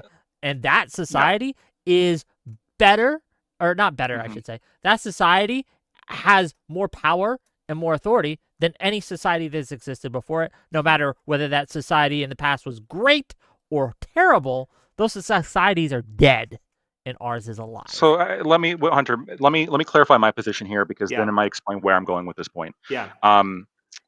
Regardless of the beliefs, if all of society except for me believed that black people weren't human beings, I would disagree with them, and I would reject. Mhm. I just reject what their beliefs on this. That Yeah. society has no authority on my beliefs. That has no Sure. authority on my definitions of things. Okay. This is also the case when it Wait, comes hold to. on. Do I have to? Sorry. Well, what Is that I a mean by question? Because definition? I might not agree. It's not a question. It's not a question. It's a statement. So Okay. before, when you said that rights are given, not there, I would say that human beings have rights, and I think that modern day society can choose to recognize them. And if they do, then I think they're correct. If they don't, then I think they're incorrect. And I think that human beings always had those rights. And I think prior societies didn't recognize them, and I think that they were wrong. You could have an example where a dead society was more correct than a living society. Of course. That's why Thank I you. reject Wick's framing, which is Sure. that like present tense, whatever the successful society is, the one that is more correct. The present, the really It's what I would say hold on. is You're misframing. can't it. It's escape not more patricia correct. here. It's the one that's able to Has have authority. the authority. Okay, sure. Has And authority. authority does not apply I'm referring to moral authority. I correctness. should have been clear. I I would know say- authority, like in terms of guns, obviously, but I'm talking about in terms of like moral authority over our moral understanding. authority is a different But question. my question is, how can you anchor your how could you anchor these positions into anything other than the subjective experience that we're experiencing through society's lens? Like, are you just discovering it through first principles by determining that all humans are created equal? Is that Yeah, fundamentally, it's going to all go back to presuppositions and axioms. Yeah. right? Yes, correct. Because those axioms are arbitrarily determined. I can choose to reject. Yeah, but your the goal is to axiom. minimize them. You can, but the goal is to minimize the amount of axioms you have. You can choose to reject What them. are you but then talking about? The goal is to minimize axioms. Where are you getting that from? Occam's razor. The goal is to try to minimize the amount of suppositions that you're using with any kind of Okay, position. great. Here's a new axiom that I determined. You could reject Occam's razor. No. I'm not going to. Here's my axiom. Because you probably have 2 or 3 axioms that you build all of your suppositions from. I just have one. Really, one All main people one. should die. Okay, prove I'm wrong. Oh, I can't. If it's an axiom, I can't prove that you're wrong. Okay, isn't that my point? That you actually can't determine these. You actually they all come. No. Sure. What? Here, let me explain. If you have the axiom of all people should die, because I think all this is fundamentally like going to be all axioms are presuppositions. At that point, there's no use in having a conversation with you anymore, because I can't move you. I can't. I can't move you on something. It's entirely unnegotiable. I just have to defeat you at this point in any kind of political battleground that there is. I fully agree, but there is no correct versus incorrect. You are speaking from your position, which is people should be treated equal, and I'm speaking from my position, which is all people should die. And there is no authority to assert which one is correct. But I'm assuming that we do share some presuppositions. Exactly, because we live in our... Right. One of the presuppositions, a couple of the presuppositions that I think we agree on is that we generally, hopefully agree, that language should be concise, that language should be clear, that language should, not be so malleable as to be easily manipulated by political actors. That language should reflect like important societal functions, and that it should be consistent. Here's my issue. And not circular. No. Which I guess yours isn't. I reject all of that. It should be complicated and vague. No, hold on. And opaque. No, I don't. No, stop. Stop fucking straw manning me. Listen to me, okay? I think you said concise and consistent. Consistency is I think that what you're doing is you're asserting that my definition is not consistent because it has blurry boundaries. And I fully reject that. I would point to every other thing that we label. Okay. Let's look at chairs. For example, we did this before. I looked up a definition and it said a seat for one person. It's Okay. blurrier than mine. You would agree? Like It's my pretty definition close. is less blurry than yours. So your It's- mom would it's not pretty be a cl- chair one- since more than one. I would person say uses it. your issue is that it doesn't map onto the way that people use language as much I as think mine it does. does. No, I think Yeah. it does. No, but I would say that if you see Hunter Schafer, you are going to struggle to call that person a him. You're Again, really but gonna, again, like, this you're is gonna where wo- this is where the whole discussion went down. Where I think that if you trick people, and Oh this is my what I meant to God. say before, No, I but think you that could if have you, all of that information. You could if say you this person. if you're in a performance, if Let Lactoid you're in go. a Lactoid, please. yeah, if you're in a performance, whether it be on a stage or whether it be throughout the day or whatever, if you, like, I think that you can mask something, and it can be masked. It can be a disguise. Okay. Perfect example of this. Let me ask you this very directly. Yeah. Me myself, growing up, I was androgynous as a child for like a couple years. Very hard to tell. I was mistaken as a girl constantly, Yeah. probably by most people. Okay. Was I a girl? You And were then did I stop being a girl at some point? And if so, when and why? I'm going to invoke You never have. You're the still a girl in my gradients heart. of language. Shut up, Blake. I'm going to invoke the gradients of language. And I would say, first off,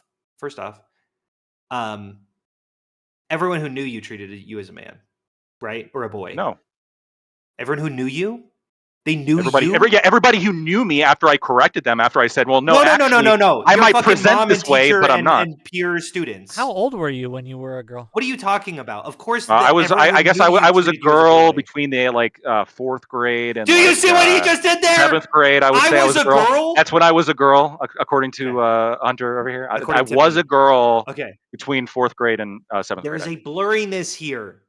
There's a blurriness here. I would say, obviously, I your was parents more of a probably girl. treated you.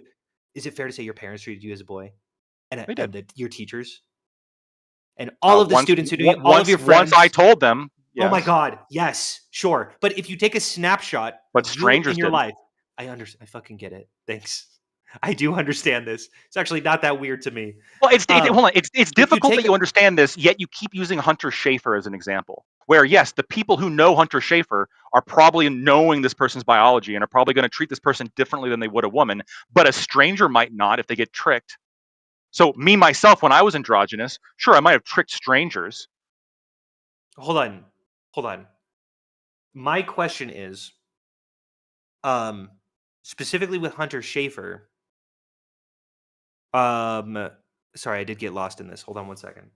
The people who know Hunter Schafer, they know that Hunter Schafer is trans, right? Oh, here's my question. What is she hiding genuinely? Because she's pretty open and honest about the fact that she is trans, which essentially means she's open about having the SRY gene. She's open and honest about having XY chromosomes. Like, genuinely, what is she tricking people? Right. But isn't that just acknowledging that the way that we treat other people in society is downstream of use cases, and it's not from biology? Because Hunter is actually pretty open about the fact that her biology doesn't matter. No, look, I agree that Hunter Schafer mitigates a lot of the deception. I think that there is still going to be some deception there, especially if Hunter Schafer refers to themselves as a woman. But I think that a lot of that's going to be mitigated by the fact that they're very open about the fact that they're trans. Okay, then I have a new question. Someone with Swyer syndrome or something of the sort. Maybe they're not intentional. Is that the XY? DSD. Let me pull up my notes. I just don't know what it is. So there's like 4 main ones. There is one where somebody presents. There's one where somebody presents as a woman, like presents as a phenotypical woman, but is XY. Androgen insensitivity. Yes. That's like the one that I think Hunter's trying to find. Yes. Swyer, yeah. There are specific types of androgen insensitivities. Mm-hmm. Swyer syndrome is one of them where they have XY chromosomes. They have the SRY gene, which is like the very specific gene on the on the Y chromosome that like basically flips on, and a lot of the masculine traits present. They have a typical female phenotype. You might not say that they're intentionally deceiving because they might not even know that they have it. Okay. Yeah. But they are, once they find out, should they correct people if they start referring to them as she? Like my friend Anna, who has If it's Turner syndrome. relevant, it becomes relevant. It's relevant to what degree? To what functional basis? I think it's absolutely relevant when it comes to like any kind of romantic or sexual relationships. Okay, come on. Okay. I think it's going to be important I medically. have a bit of a question. This is You for should probably Lactoid. say, "Hey, by the way, I can't have kids." That should probably be something you tell. No, I think it's more. I think But it's more than that. I think that for most people, I think for the vast majority of people, like it's something that I would want to know, and I think it's for a lot of people who have I like, think especially people who are religious. I think that is a relevant thing for them to find out before they choose to go forward with this person. Okay. Hold on, I have a question now for you too, Hunter. I have one for Lactoid and one for you, Hunter. I'll ask you first, Hunter. Go for it. Okay, say you were online and you were talking to someone who you believed was a girl, and you had text messages. Oh, I got catfished? You had, you had pictures and things. They sent you pictures, and you're like, oh, it's a girl. And you develop romantic interest in this person as you go. And then later on, you find out, oh, this was some guy from India just pretending. Yeah, I got catfished. You would feel a certain kind of way about that, right? Like, well, betrayed? In an extreme, in an obvious sense, he was lying. Those aren't pictures of him at all. It's not just that like say there was no pictures sent, and you just they just said they were they. What do you mean they weren't pictures of him? Wait, he was presenting them as if they were him. Yeah. How are you guys? Wait, are you not on my side, Lactoid? No. He shows pictures of a chick in a dress in prom with big old boobies, and he goes, "This is me." That's why I would feel dishonest. If enough people believe that, then it would be him, right? Hold on. That's what? No. Staxium, Hunter. Hunter. Yeah, Thank Hunter. you. Thank you. You understand? Like you're loading it. Assume, for the sake of the hypothetical, that he did not give you purposely deceptive pictures, right? That he just looked like a woman, right? He looked very girlish, like tomboyish, right? And you made that mistake. But you would still feel betrayed that he wasn't upfront with you about his gender, correct? No. I'll give an example. No. I'll give an example. Okay. I'll give a real life example that this happened. This is kind of weird. There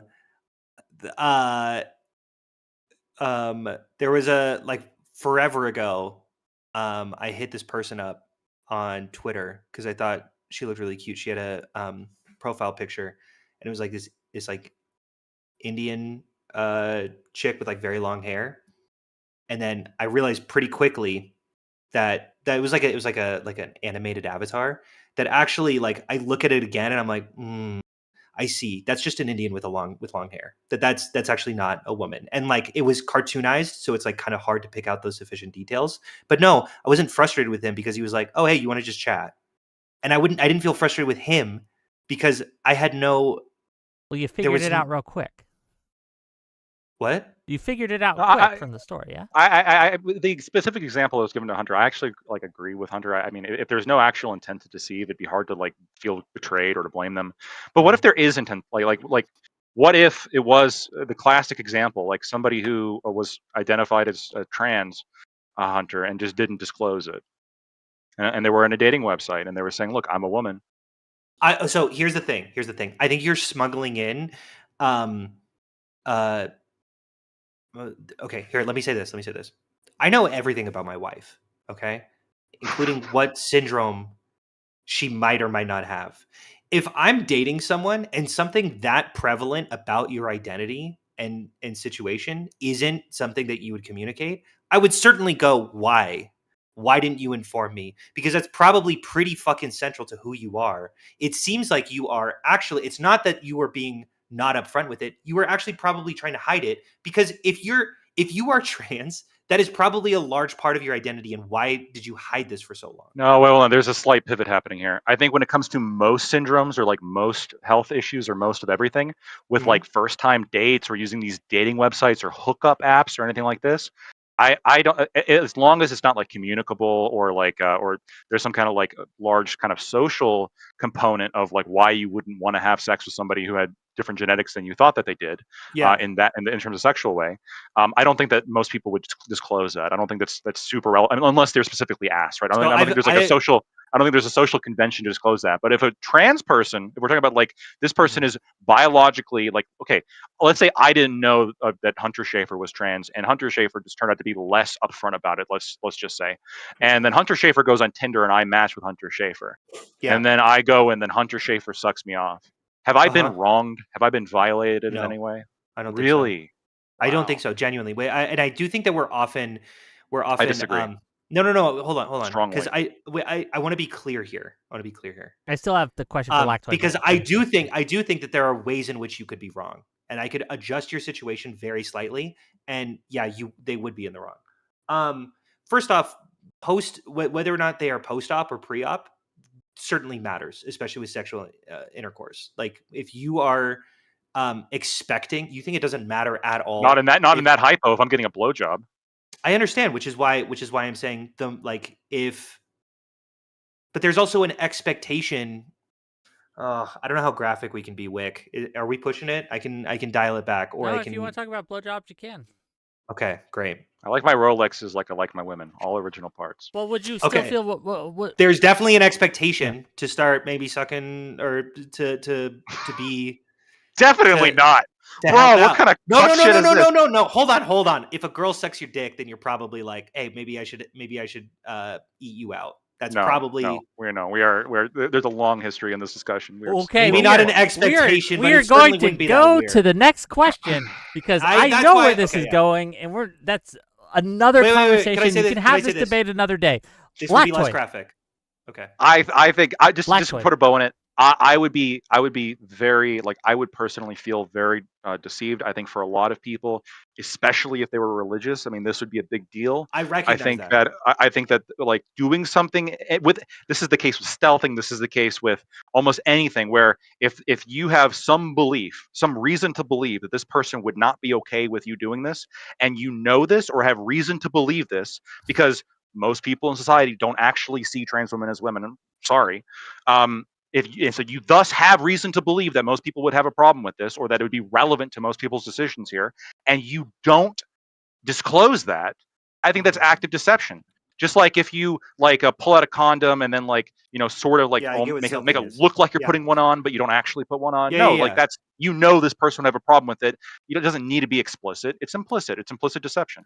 Okay. Anyway, go. I totally agree with you though, is the thing. Is like Thank we you. would have to parse out very specific details in which it's Just the clip case. that part out. I have dated look, I'm bi, okay? I've dated some trans women and they have been very upfront. They're like, "Hey, are you bisexual?" Because like that would make things a lot easier just to make sure that you are cool with this. And Most are also, probably upfront. Sure. yeah, and I would always suggest to be upfront about that kind of stuff because yeah, people could be violent if they feel like they've been deceived, especially sexually. Like they feel like they've been sexually assaulted. It's a very serious like trans people should be upfront when it comes to dating about what specifically they are, mostly because of reactions that And some people might feel deceived. and just a consistency check. It's not my question I had for you, Lactoid, but you would Sure. also feel the same. Say if someone, a woman, right? Let's take the trans out of it. A woman's like, yeah, I believe in libertarianism, and that led you to the situation where she's sucking your dick. And then you found out later she was just saying that to suck your dick. You'd still feel deceived. It would be just as wrong. In a world where you are really only dating, Yeah, you where only you're only want dating libertarians or only libertarians. you It's don't your want to date. Like say you never want to date a communist, right? mhm. You're an anti-communist guy. You She's never like, want to date a communist. You never wanted a communist to touch you. And then someone, in order to suck your dick, pretends not to be a communist in order to suck your dick. That'd be just as bad as a That'd be deception. wrong. okay, I would say But the same that would be level? wrong, and this actually did happen. By the way, there on the internet for a little while. There was people who were basically saying like, "Oh, I voted for Trump, but I'm gonna like get with anti-Trump chicks and say that I didn't." I thought that was fucked up. Okay, yeah, just Messed up. making sure. My actual question for you, Lactoid, right?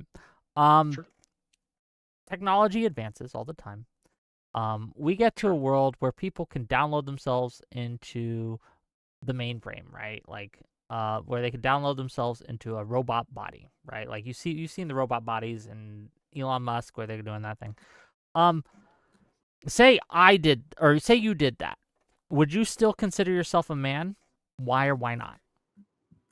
If I was no longer a biological entity, I would no longer be a man. I'd be some kind of genderless program, Yeah, but no, hold on. Here's the sexless issue here. program. Here's the issue I here. wouldn't be a man. You would have to immediately recognize, and I hope that you immediately recognize that our definition of man would morph. As soon as that possibility occurs, we would start talking and then it wouldn't about be man. But we're talking about what is a woman now in our social convention. We're not talking about in the future some linguistic change. Okay, imagine you are also there. I don't know what else to say. No, Hunter. Yeah, in the future, man could shift to mean something entirely different. In the future, cat could shift to mean something entirely different. Anything could shift to mean something entirely different. I don't disagree.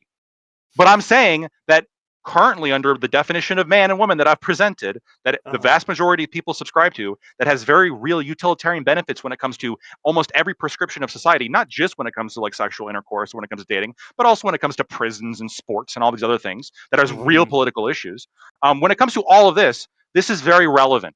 And this language is important. And this language actually matters, going back to what we said before. But if we all get uploaded to some cloud where all of a sudden these differences become irrelevant, yeah, I would agree that the usage of man and woman would probably start to fall off, and we'd probably just stop using it, or it would morph to mean something entirely different. I'd still consider myself a man when I downloaded myself into the mainframe. I would still consider myself a man, right? Even though you have your brain. Why? But it's part of my identity, right? It's something that I have been all my life, and I have centered at least part of my identity and who I am around being a man and doing things that a man would, at least as I understand them. I would still consider myself a man, and I think society would probably do so as well. I think so. I don't think so. I think if you were uploaded to the cloud, I think that in a world in which there becomes a bunch of they-thems. There becomes no reasons for like any kind of sex distinction anymore, then I think that over time, like, yeah, there might be a little bit of like some relic happening where people like might say, oh, this person did phenotypically have, and so there's some kind of continuity of language that we're going to roll with. But I think that's going to stop. I think it's going to stop relatively quickly, because there's going to be no point anymore, right? If everybody's in robot bodies and all of our brains are in the cloud, I think and everything. Points, okay, right? There's no hormones anymore, so that's hormones no longer affect our thinking. Would still exist, and it would still be enforced. They very much might change, but there would be different gender roles and different positions that people would play, right? With the absence of hormones and bodies. Yes, I think that would happen just by how. There's a weird question of if like sex would even happen without the hormones rushing through your. Hold on. We're in robot bodies, so sex. I'm not talking about sex. I'm talking about behavior. No, I know, but yeah. But a lot of because a lot of what makes someone a man, right, in different societies has not been sex, and some it has, right? Yeah, but a lot of times, like when you ask what is a man in a certain like society, they won't even mention sex. It'll just be the behavior that they engage in. And my argument here is that even if I was in a robot body, I would behave in ways that are consistent. The society would view a man. This is I got a big the root of all of that comes down to the biology, I think. There's a reason why among all societies there is a consistent social treatment of like difference in social treatment between men and women. Why, and in large part of this is because the different bodies and the different physical, like the hormones and the different abilities that we possess influence our social place, influence our social standing for sure.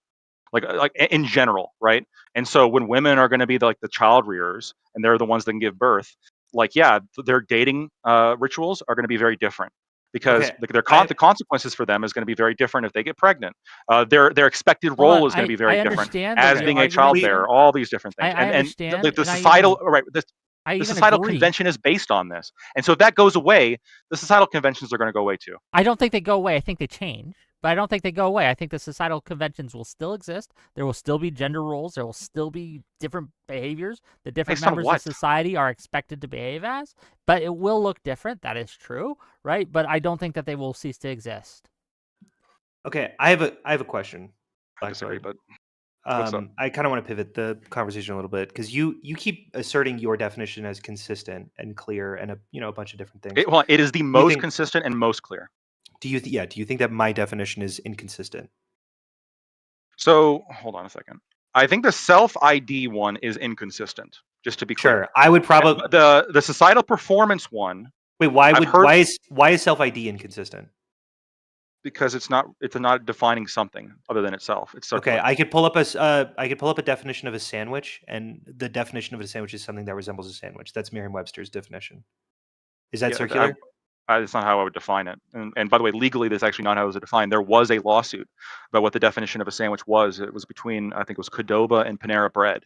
And they were indeed, there was a discussion as to what is the thing that's being defined here. Because when we're talking about a sandwich, the contract, basically, Panera Bread had an exclusive contract to serve sandwiches within a mall. Mhm. There's a certain And expectation. I understand that you yeah, can't yeah. just There's a social there's an understanding, a contextual understanding, like we said before, yeah. what a sandwich is.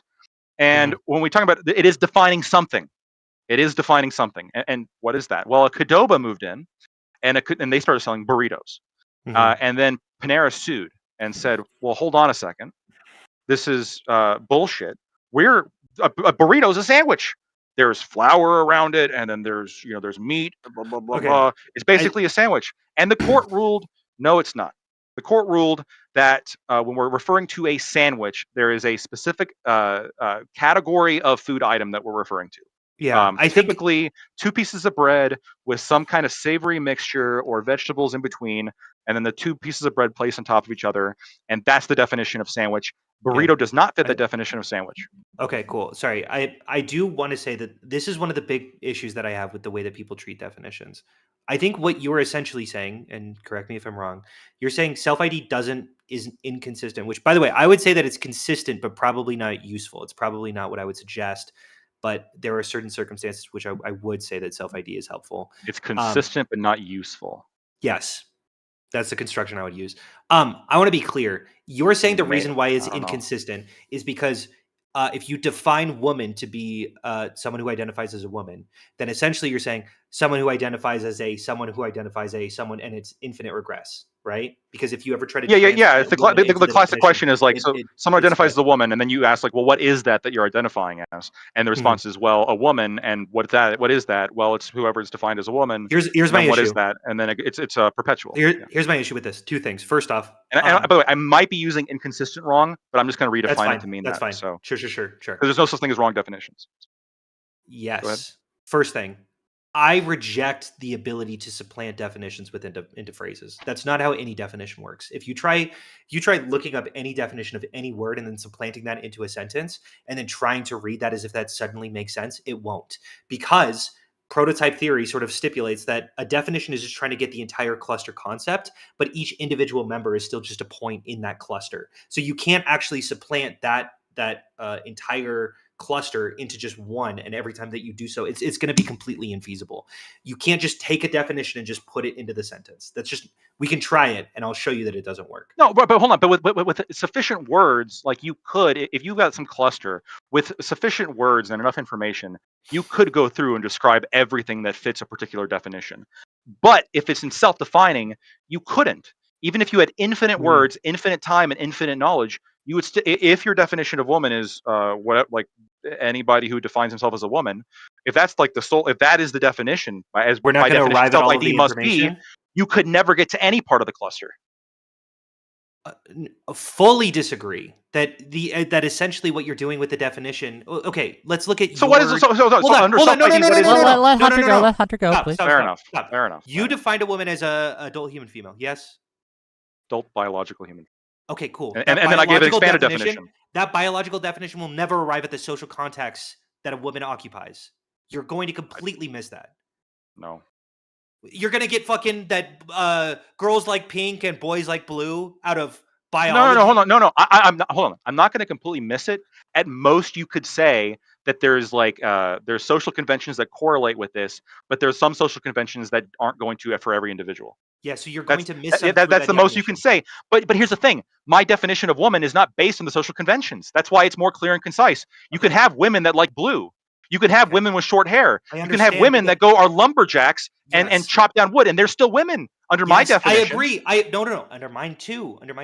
The way that language functions is, this is something that Wittgenstein called family resemblances. Essentially, that like you look at a thing and you're like, oh, that has the same nose as this, and this is the same eyes as this. There is no sufficient or necessary resemblance that you need towards the archetype in order to determine if something is a member of that group. You just essentially it needs to look similar enough, and those similarities can be on a bunch of different axes. But the second thing I want to point to Not under my is definition. we talked a lot about like building axioms from like building arguments from axioms. Do you recognize, because I will assert that it is true, there are no axioms of language? There is no place to anchor the English language. The doesn't necessarily need to mean the. All meanings can shift wherever they want, and I don't know if everything that's true. necessary. Yes, it is. Okay, what do you think is hold the on. axiom of language? Axioms can change. People can shift their axioms. Like Okay, there are no axioms of language, though. What's your starting point? How do you build the English language? You presuppose that the word because means in terms of some kind of causal. Yeah, you have to use the English language, I guess, here. So, but like, I'll say that there was a bunch of you can presuppose that these terms mean something. I don't. Well, here's the thing. I do think that language is an intersubjective exercise that requires presupposing certain things. I don't know if that fits the term of axiom here. It could.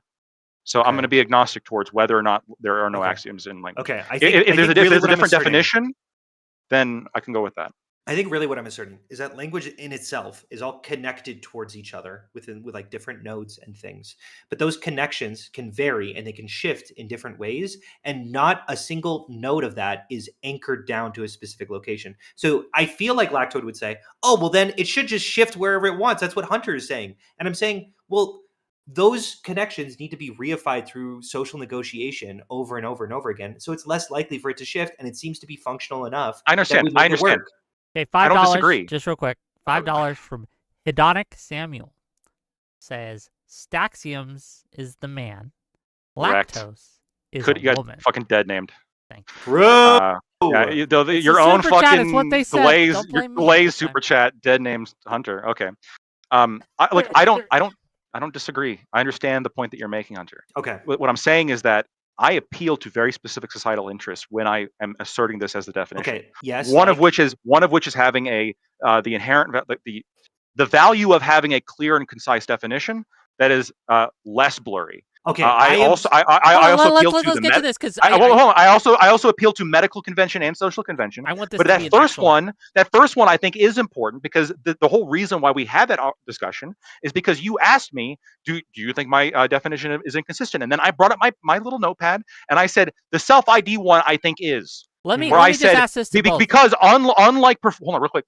Unlike my definition, which is biological, and unlike the definition that has been mostly proposed, which is societal performance, which I think are they don't have the same problem as self-ID does because they are actually pointing to some kind of definition. They're pointing to some actual thing that's being described that has traits outside of the definition. Societal performance does, and biology does. Self-ID doesn't. Right? Anything could be self-ID. A cat is whoever identifies as a cat, or whatever identifies as a cat, or whatever thinks it's a cat. I want to be clear. I only invoke self-ID when it comes to gender.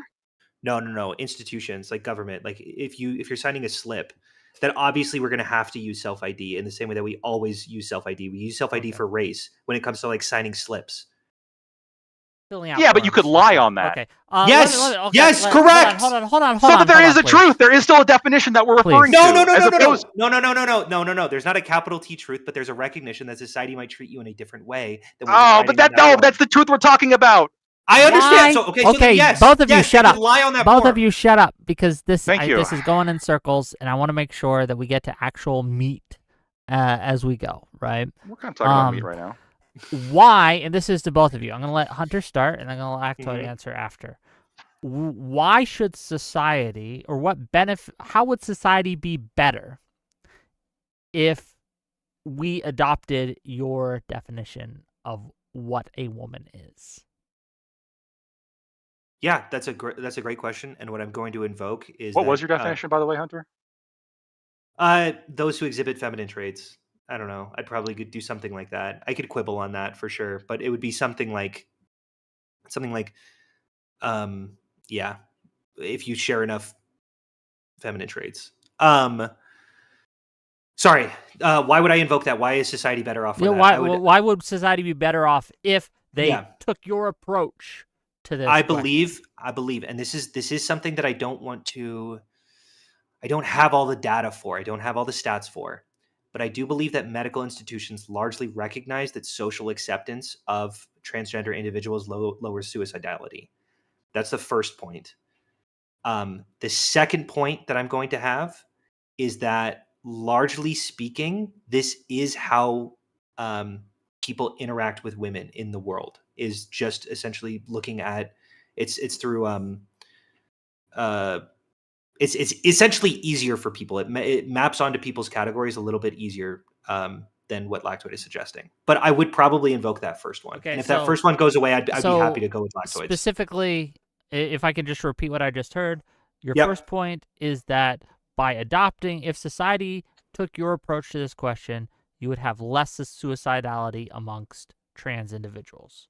And your second point was that it would just make it easier for society to deal with women. Is that the Sure. Can I clarify specifically? Yes, you can. That's why I'm repeating it. Yeah, So yeah, in case yeah, I got yeah. it wrong, I you can fully agree. I clarify. fully agree with how you clarified one. What I usually point to bathrooms on this and say conservatives are the weird ones when it comes to bathrooms. That the way historically we've always dealt with bathrooms is through looking at someone, and if they don't look like a woman, we're like, what the fuck?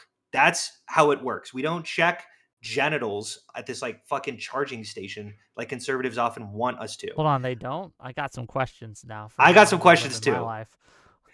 Yeah, but like I think that conservatives reassert this idea of gender enforcement at the bathroom that is incompatible with how historically we have always functioned. Like, I'll give an example. My actually, yeah, my philosophy teacher was a trans woman, and she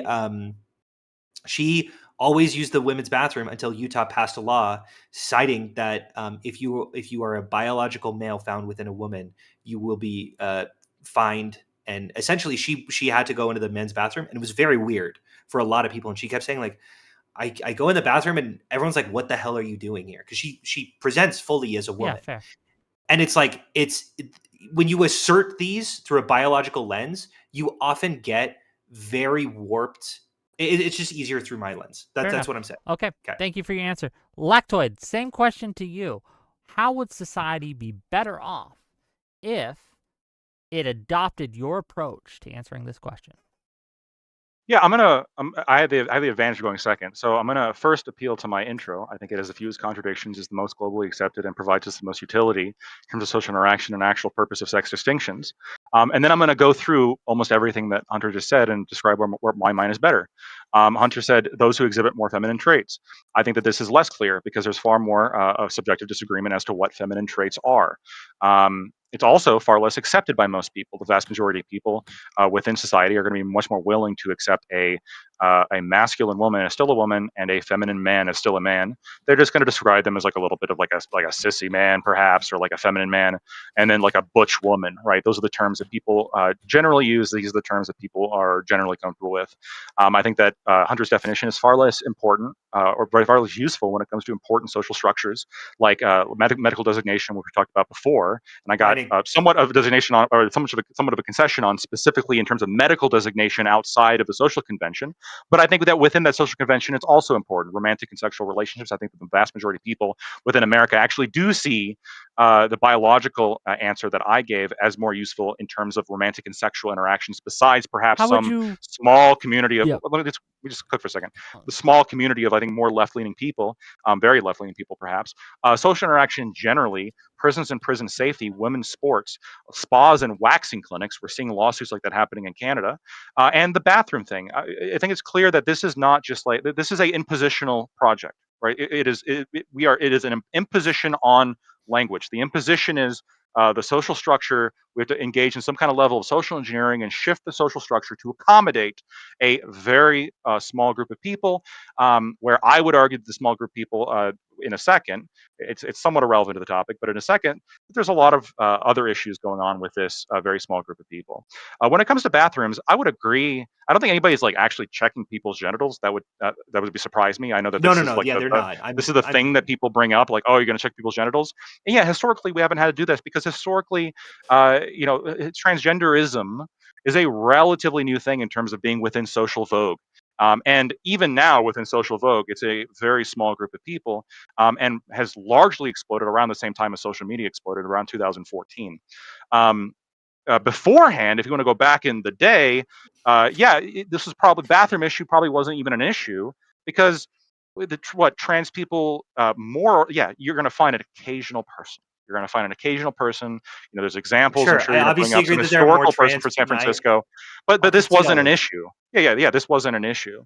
And so, yeah, Sure, obviously but we're going to have okay. to like deal with defending social institutions and social conventions against threats to those social institutions and social conventions, of Okay. course. Here's my $5, question just then. real quick. $5 from Yeah. Hedonic Samuel to say, to quote Jordan Peterson, if you want to know what a woman is, marry one and find out. Parentheses, it's a good answer, even if he's lost his mind. I End low-key agree. parentheses. Like, Did he actually like say that? understand? Yeah, I I don't think. know if he actually said that. No, he did say that. I Reading his remember super that. chat. I don't like that answer. Yeah, I know. So here's my question: what do you suggest that we do with bathrooms? Because you have to recognize a lot of people are transgender now. Not a lot, but like a proportion of society. I think they're at what, like 2% of the Yeah, population. here's what you do. 15 million people. Uh, yeah, you make it a rule, and like you enforce that rule to like whatever extent that is like appropriate, socially appropriate. Sorry, How 6 I billion. would how I would enforce it. How I would enforce it. Mhm. Sports, I would just be like, we're just stopping that. Um, Easy ban on that one. When it comes to bathrooms, yeah, I'm not in favor of the whole like checking people's genitals before they go in, but you simply have Okay, it like, so look, this is like this is the men's room, this is the woman's room. Are there mhm. going to be people who break the rules? Sure. I've seen drunk men walk into the women's room. This Okay. happens, but like, yeah, what you do is you don't let these people sue the private company for like having this rule. That's what you do. What a You don't have non-answer. you don't have it and can't. No, this is not a non-answer. I'm saying you have Yes, the it is. rule and then you enforce the rule to whatever extent is socially acceptable. I'm not No, saying but putting how people do in you prison. enforce that rule? How could you? All you Look, have, yeah, all you have is a I basis of how they appear. yes, You don't I would have agree. their chromosomes. I agree. Look, this is how you enforce a rule. There are certain rules that are very difficult to enforce. I Mhm. don't disagree. Or define. If the restaurant sees somebody going into the bathroom that is like very like manly, masculine presenting, because I'm Yeah. sorry, the vast majority of trans people you can tell. There's some Okay. exceptions, but you got to look at the exceptions, of course. But the vast Okay. majority you can tell. And if they say, look, I don't want you in there, you're making other people uncomfortable, or this is a woman's only gym, I don't want you here, or this is a woman's only spa, I don't want you here, you have to leave. Dope. I have a Then, question. then they leave or they get trespassed, and they don't get to sue them Awesome. under some kind of human rights statute that I got location it. has put forward. Yeah, I have a that's how question you about enforce this. it. What if they want Well, a whites do only? you recognize? spa? Okay. You know my belief in that too. Yeah. Yeah, I think he's pro whites only. He just believes that would be pushed out of society I because wouldn't no one eat comes there. that. I Yeah, wouldn't eat you at the wouldn't eat whites only there, bar. and enough people Well, you're not You can have white. a blacks only bar too. Hassan would eat there, Okay. but not you. You're not white. So Why is he not white? society doesn't see Lactoid as white. So. True. Okay, Lactoid. Here's the question, and here's like the real issue with a lot of this. Do you recognize that there are not it's not an insubstantial amount of people who are cis and do not present as such? Like you as the little boy, and you go into the boys' room. Do you think that the restaurant owner should start yelling at you because he thinks that you're a girl? The restaurant owner should have the right to kick me out. If the restaurant owner now, when it comes to children, I think that the vast majority of places I know, and I think this should socially be the case, that children just simply don't pose the risks that adult men do. And they don't make women uncomfortable in the same way that adult men do. Okay, come on. And so I think that nobody's going to care about like a You child know going that's not in my there. question. You know that's not my question. Yes, I can yeah, but extend the that answer, onto yes, adults. okay, but I'm challenging the framing of the question, but then I will answer the question directly, like I always do. Like I always do. Great. Yes, the restaurant should be able to kick me out. And the restaurant and rules are sometimes mistakenly enforced. Sometimes you arrest the guy who didn't do the crime. This is not an argument against having rules. Okay. Here's my issue. Sometimes you get it wrong. Hold on, real quick. Do you concede that sometimes you get it wrong, but this is not an argument against having rules? Sure, yes. Hold on. But if you have a rule in Thank place that is consistently being misenforced, right? There would probably be something either in the way we are enforcing it, the way we're defining that rule, the way that we're interpreting that rule, that we might want to change, correct? It's almost like historically, I don't think this rule has been misenforced. I think that no, come on, if you go back through all of history, business owners were of course free to kick out somebody out of their store because they thought they were using the women's restroom. We should probably allow for a society that is a little bit more understanding of people that maybe don't fit our prototypical understanding of what a man and a woman looks like, because there are plenty of people who sit outside of that spectrum, and like, what are they supposed to do? Like, there's a really good example. I forget the name. It never was a problem, like you pointed out. No. It was never a problem to you or to me or to Wick, because we all look like the vast majority of people. I agree. And I would say, maybe this is a concession. I don't know. I don't think it is. Our systems of how we determine how men and women are largely the exact same. They are very, very, very, very, very compatible. We have to look at the margins when we determine this, because I would say, okay, well, me, you, and Wick are all men. And you would say, me, Hunter, and Wick are all men. And for the vast majority of people, we're all going to agree. New poll. Who is the most manly of all three? To the winning poll, there's 56 votes in. Lactoid's winning with 55%, and we're going to end that now. I'm going to put a new poll in, but go ahead. It's cheating because I don't have a beard. Probably, but anyway, new poll. I'm gonna give you three options: Wick, Lactoid, or Hunter, and you get to decide who is. Of course, they're gonna vote for you, Wick. No, but this is totally unfair. This is a great example of the gradients of categories here. That, like, we can't say who is the most man. There's this famous example of Eleanor Roche, this linguist, did this study, because before then Aristotle posited that all categories can fit into necessary and sufficient conditions, and Eleanor Roche had this question, like, how furniture is this object? And that sounds completely nonsensical, and maybe you'll just concede this whole thing and I can brush past it, but we just don't think in necessary and sufficient conditions. Largely how we organize things is with blurriness, because I'll just give she gave like sofa, desk, chair, telephone, things that like exist that we would largely call furniture. And people are remarkably,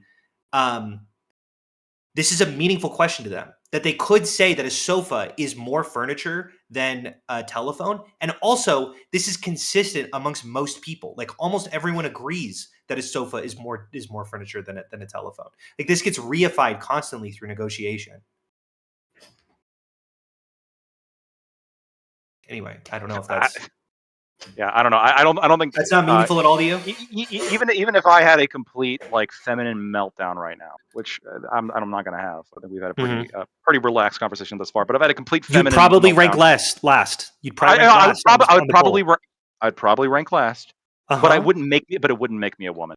Like, I agree. Actually, you might call me. You might call me. It probably doesn't mean the threshold, because you have all family resemblances except your meltdown. No, I could do anything. I could do any behavior now. Any individual behavior, and I would still be a man, because it's a cluster of categories. If you hit everything though, and you start, then I'm still a man. Beard, you have makeup. Shave my beard. Yeah. Right now, okay. Well, you get facial reconstruction surgery to look more feminine. Okay, hold on. I don't think you want to go down that road where you think facial reconstruction surgery is going to be required. Okay.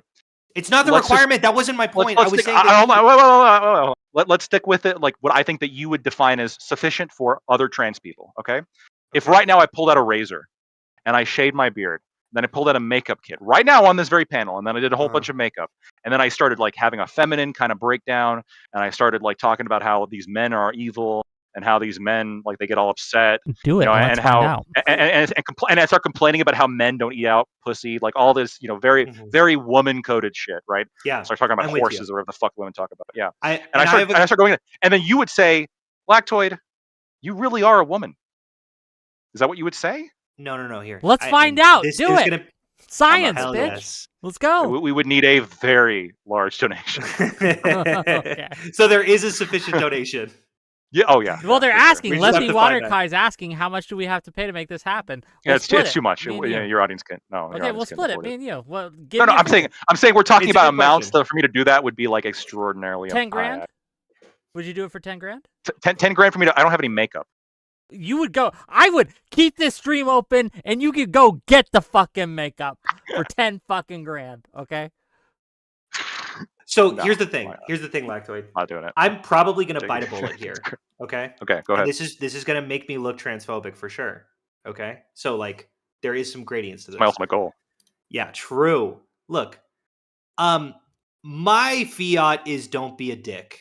But would I recognize that if you wore a dress and makeup and shaved your beard and was like actively trying to look like a woman, even though you really weren't passing, like most people look at you and they go, that looks like a man in a dress, looks like a man who's trying to look like a woman, you would be certainly more of a man than a woman because you are societally treated as such. No, look. Hold on. First of all, I'm gonna say two things. There's going to be a lot of trans people that are pissing you about that opinion. I understand. I understand. They hated me already. Hold on. But, To those people, I would say, don't you agree that people are treating? Hold on. Don't you agree that people would be treating you less as a woman and more as a man? And if you understand that my ontology, my reality is just how people treat you, then this isn't a prescription. This isn't a prescription. This is just a description that the way that society functions currently is largely you are going to be seen more as a man than a woman. However, I would say don't be a dick. If you could tell that someone's being trying to look like a woman, just be nice and say she. Okay, that's my prescription. Okay, so a couple things. Yeah. There's the first thing, which I mean, fair enough. You're never going to make them all happy. I think most of my guess is, and I actually haven't seen research on this, so I could just be flat wrong. This is just my guess. This is just my intuition. Yeah, go for it. My intuition is most people who are transgendered probably go off self ID. They probably are going off this sort of like that's their belief. Like their I don't belief agree is with this at all. if Yeah, somebody no idea. says they are the thing, then they actually are. That's what I think it is. And I want to be clear. Maybe I'm wrong. I want to be clear. It is very possible because how I've arrived at this conclusion is I have two very close trans friends who I have conversations with a lot about this kind of stuff, and maybe it's being filtered through their way of looking at this. But yeah, they get very frustrated with like, oh, what's you're just saying you can just look like if I just declare I'm a woman, I'm suddenly a woman. Come on, there definitely has to be some recognition or presentation. Well, they would call that And insincere. They would say that if you sincerely call yourself a woman, then you are. Well, if you sincerely, I think that's a way to brush past the point because they would say if you're sincere about it, you would actively try. You'd want to get surgery. You would want to shave your beard. You would want to, and maybe you don't have the money that's that's what they're going to say. Well, that's privilege. You know, you're saying as a white man, it's very privileged to be able. Okay, Jesus Christ. We're not arguing with those people right now. Okay, this is why this is for you. I know we're not arguing with here anymore. Okay, I know we're not arguing with those people. I was simply saying you're going to piss those people. I'm just making an observation. Those people are going to be pissed off. The trans people I know, they hate me too. With me. I'm glad that they will still like you. And I could be biased. But the second thing I wanted to make, there's only a small it's only a small percentage, right? There, it's anecdotal data. Well, it's a small percentage of a small percentage. I understand. Yeah, and some housekeeping stuff. So first of all, we are running into time soon, so we're gonna be winding this down. Unless you guys start ponying up, open up your wallets, get some donations in, and then we might open this up for call-ins if the two people are amenable. Also, they didn't super chat this, but this is funny. Karen D. Hippie says, I'd like Hunter to be my chair right now. So cool. However, he's a unfortunately for married Hunter, man. In the poll, who is the most man, Hunter's In distant third at 11%. Lactoid is Ooh. second with 33%. I And knew of Wick was course, going to get it. Wick as the most man Biased with audience. 56%. Okay, so anyway, but yeah, just like kind of like a 10-minute warning here that we're going to be winding Cool. down soon. Go ahead. That's fine. I forgot. But specifically where so we yeah, are. no, I'll try to get it back on track to where the last point that was made. Yeah. So I think I said most of them are probably self ID. You're saying that I think within I your don't think that's true.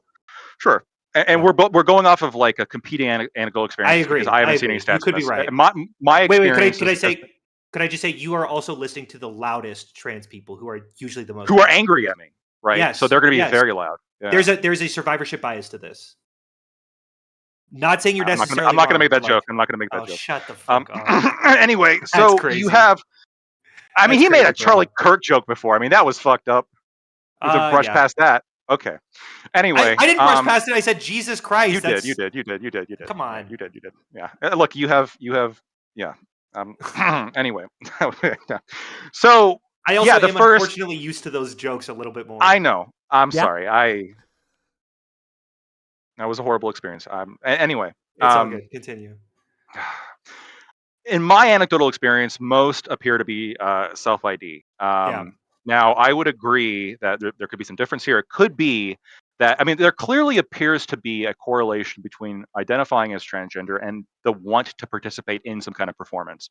I think that's obviously clear. Like they're obvious, and that could be because I think what a lot of trans people, their belief probably is like, well, I am this, but I just need to like convince people that I am this, and the best way to do that is through some kind of performance. Right. That's not what I would say, but that is probably. But in some ways,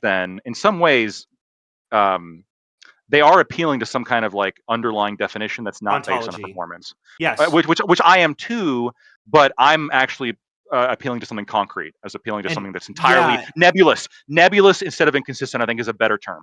Sure. I'm appealing to something concrete instead of something entirely nebulous. Sure. And I would say, just as an anti-realist, I would probably say there's nothing to anchor this into like reality. There's nothing to point to specifically. So I would say like this ontology that like you are a woman and that is like how you are, that's like a real thing that we could point to or assert, I think is nonsensical. I think that I mean, you would agree that a biological woman or a biological female is a real physical tangible thing that she is real. Hold on, no, yeah, but we can say it just in terms of like the material. Like you would agree. I would say this for man too. I'm not being sexist now. I'll be sexist later. I've got no problem being sexist, but I'm not being sexist now. I'm saying that like when we're talking about like in physical reality, there is something that is a biological. There are facts of the matter. Yeah. And one of the facts of the matter is there are creatures that exist on the planet, and those creatures I refer to as woman are these creatures that have 2X chromosomes, and they got usually not always breasts and all that shit, all the good stuff. But okay. I would say yours is more concrete, but yours is also less accessible. Do you agree with that? Do you concede that? Hold on. Depending on how you mean by accessible, because accessible, the vast majority of the world agrees with me, so I think it's more accessible in that way. Hold on. There's a distinction here, and I think this is really less accessible in terms of identification. There's an important distinction between how we think and how we think we think. You are asserting how we think, which is we think that pretentious me with the philosophy. You're losing us. I apologize. There is a way that we believe we engage with the world where we just go like Rumsfeld. I don't know. Donald Rumsfeld. Sorry, it's an old fucking political joke. I'm old. I'm sorry. It's been yeah. Okay. There's this way that we think we engage with the world, where we determine things based off of biological sex. You would be right that most people think they're doing that. But when we look at their actual actions, the way that they participate in society, the way that they refer to other people, I would flatly reject your assertion. I would say they absolutely use facial recognition and cues to determine if they are a man or a woman. And there is tension there. I agree. But I would say that if we want to assert Occam's razor, it makes sense to use their usage rather than how they think they use things. No. I think they're looking at the biology. They're looking for the biology, and because nobody has like a gene measurement device, they're looking for their biology. Yes, but because nobody has a gene measurement. Hold up. Yes, they are. They've always have been. But because there's no gene measuring device that people have on them yet, they're looking at proxies. They're looking at indicators. Like, so Before for we even knew example, biology existed. if I'm gonna go get if I'm gonna go get a yes, but there's still, before we even knew biology exists, like they're still looking at something like inherent, right? God made Adam, God made Eve. That's what they were thinking about before biology. They're looking at something inherent, and this is their understanding. It's They're not looking at the facts based of on the matter that it's not it's not based on performance. It's based on how God made you, at least before. And now, amongst all the condemned atheists, it's more about how nature made you, the actual biology of it. I think that's fundamentally what society is caring about. But because we can't just like detect that immediately in someone's genes unless we study them, unless we take some kind of sample, we're looking for proxies that tend to closely approximate. And this is what we do for all taxonomy. When I go to buy a cat, I agree with you. like I could accidentally buy a non-cat. I could buy a giant rat You could that Lilo somebody and Stitch dressed up it. like a cat. Yeah, exactly like Leo and Stitch. Thank you. It's possible I buy an Yeah, alien. I get It's it. possible, And it looks like a dog. but I'm not looking to buy an alien. I would be upset if I didn't buy if I Okay, bought an alien. I wanna. This is not my purpose. My purpose is to buy the thing that it is, and the thing that it is a cat. If I may bring in a little recent Some masculinity, topical, according to the poll. right? Topical issue here. I'm going to ask you guys a question whether or not this is deceptive. Let me share my screen. Watch look. screen. So if you can't, I can't make it bigger, unfortunately. So if you can't see, this is Abdul Al Saeed saying, "Hi, my name is Dr. Abdul Al Saeed. I want to talk to you about why I got into politics and why I'm here to stay, blah, blah, blah." Recently was revealed, okay, that the Michigan Democrat Senate candidate Abdul Al Saeed had for years say he's a physician, but there's overwhelming evidence that he's had no experience as a licensed medical professional. This is a great question. Is he lying? Is he being deceptive? I would say I'd yes, say so. and let me clarify. Let me clarify, because it looks like this is a clincher against me, right? Because didn't society just distinguish him as a doctor, or wasn't he sufficiently convinced? Okay, They all the believed example he that was, I've what They all believed he was a doctor. right, but there are different types of deceptions. The example that I'm going to give is there is this type of doctor, okay, where you've got a lab coat and you call yourself doctor. Wait, so what is he actually? I think he's let me look. He's not a doctor though. Let's assume he's just a clear. dude. He's just a dude. No, I think he has a he's got a doctorate in fucking Hold on, arts he has a or medical something. degree, so technically he is correct when he says he's a doctor. But No, sure. dressing like But he's this, not a physician. saying you're a doctor, people make assumptions about what you are. No. That Sure, is sure. not covered. Yeah, he's not a under, physician. Yeah, you know what I mean? Sure. The way that society largely can we just say he got like his doctorate in arts? Because can we just take that? Yeah, I'll roll with it. Cool. And he just wore a lab coat because it was on. Just wore a lab coat, pretended to be a doctor. Because I don't know the actual facts of the matter. If those aren't the case, I'm with you. It's all good. Let's just pretend he did that. Again, this is topical, so I don't either. I'm just no. It's a good question. Yeah. Right? But we are going to take the case I didn't eat he is breakfast being this morning. I'm with you. completely dishonest, right? Like that he is. There is in no circumstances should he be raising his hand if they're asking for a doctor on an airplane. Okay, I'm with you. There is some idea of doctor that's socially constructed, in which we recognize that there's an institutional basis towards it. There is you passed medical school, you work at a hospital. There are some facts of the matter that you were referring to that are expected. Now, what I would say is you could still be deceptive and be a doctor. Like let's say Abdul Al Saeed lied on his admission to medical school, and he never actually got his bachelor's. Okay, but he got into the medical school. He somehow squirmed his way into being a doctor. I would say that person is a doctor and was deceptive, but because he was still recognized by that institution. But in this case, no, he was not he is deceptive and not a doctor. Does that make sense? I think I have you on something. I think I got you when I got you. So I'm just going to be very upfront with it. So you just said it is deception because society. I think I'm going to. It might be a slightly different words, but this is the gist of what you said. Sure. Because society accepts there is still some institutional basis for it. I'm pretty sure that's very close to what you said. Yes. For being a doctor. Do you also Yes. agree that society accepts there is some biological basis for it in terms of definition of I woman, don't. even if the people believe that the person is a woman? I don't. I don't think that's how people are navigating around the world. Hold on, in what area are you talking about? You don't think in America? Okay, if I gave Yeah, I'm talking about America. what would it take if I gave you a poll? Like, what would the number have to be of Americans who? Because I'm thinking most Americans reject the idea of like the transgender thing. They just do. Most Americans believe it is biological at birth, and so if we're going Okay. to accept society on that, if we're going to accept society when it comes to their belief that doctors need to have some kind of institutional backing, and thus the doctor is lying, or the supposed doctor is lying, Okay. then Here's if society also accepts that there needs to be some kind of biological basis, here's the like you would assert distinction. this institutional basis, what's the Yes. distinction? Here's the distinction. Okay.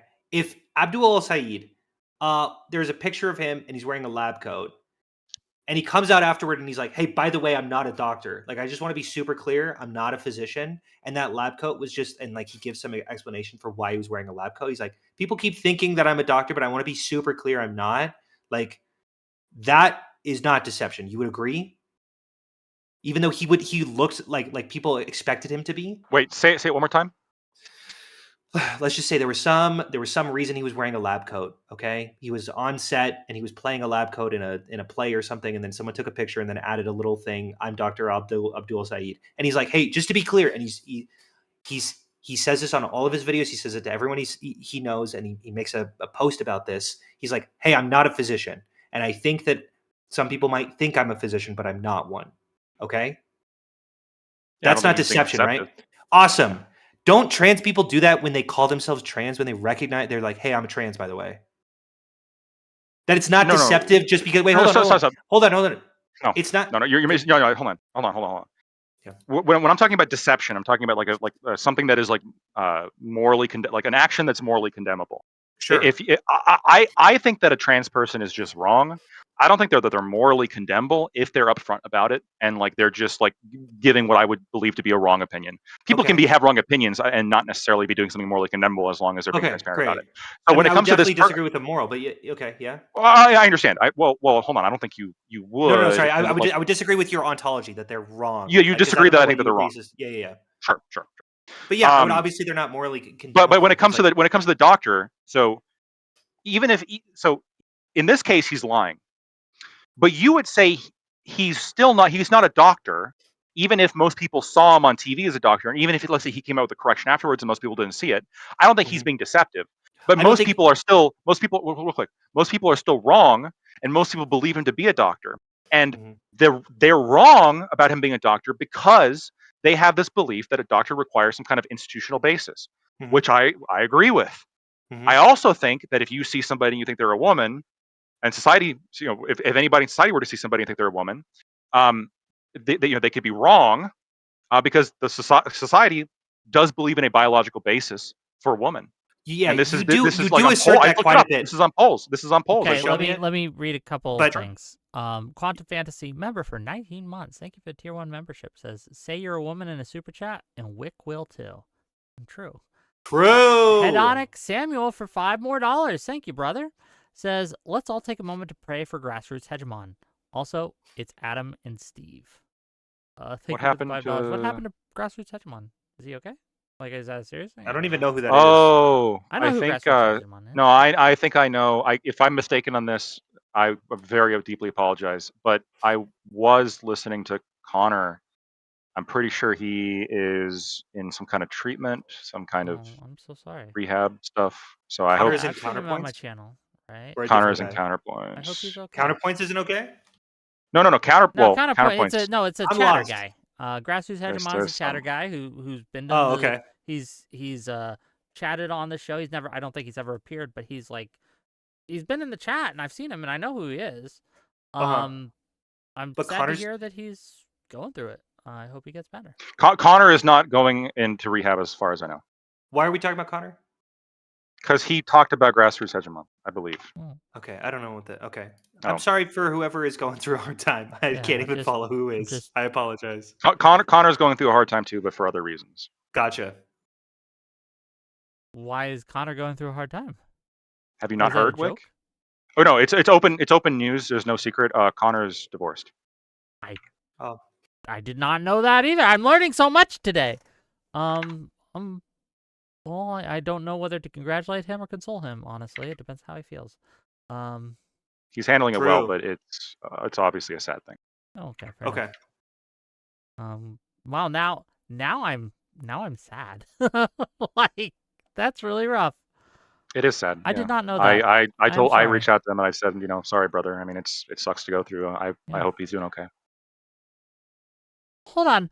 Polygraph says Wick, he is a right winger. What the fuck does that have to do with Yeah, that's pretty anything fucked. about what we're talking? Sorry, I'm sorry to interrupt the thing, but that was just such a weird fucking comment. Are you playing? Oh, never mind. Sorry. No, this isn't chat. Polygraph lie Yeah, yeah, yeah. detector, right? There's a guy in Yeah, that's chat who said crazy. it out. Like, what does Yeah, that but he's a have right to winger, do? so I hope he dies of cancer. Like, what are we talking about here? He's a right winger. What does it have anything to do with whether or not we should console, congratulate, how we should feel about someone who's going through a rough time? Well, we could probably assert that what this person means is that because he is a right winger, he is not deserving of sympathy. I don't know. That's a disgusting comment. You're I a agree. disgusting person, and That shit sucks, bro. yeah. Anyway, sorry about And that. I But say this now is I a want to pretty kind of end prominent the left stream.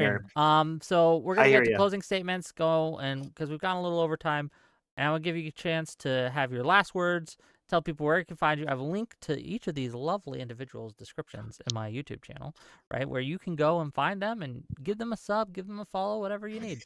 Tomorrow, we're gonna have the soy pill. We're gonna have Dev. He has confirmed. We're gonna have Ice Beams. We're gonna have Tally. And I think there's one more. I forget who. I'd have to check. Anyway, we're gonna talk populism tomorrow. What is it? Why should it matter, right? Is populism something we should use? Is populism something we should fight against? When should we use it? How should we use it? When should we not? It's going to be a discussion more than a debate specifically, but I'm sure there'll be disagreements as we go. Tune in for that. It's tomorrow, 6 p.m. Eastern. But for now, closings to these lovely individuals. Go ahead.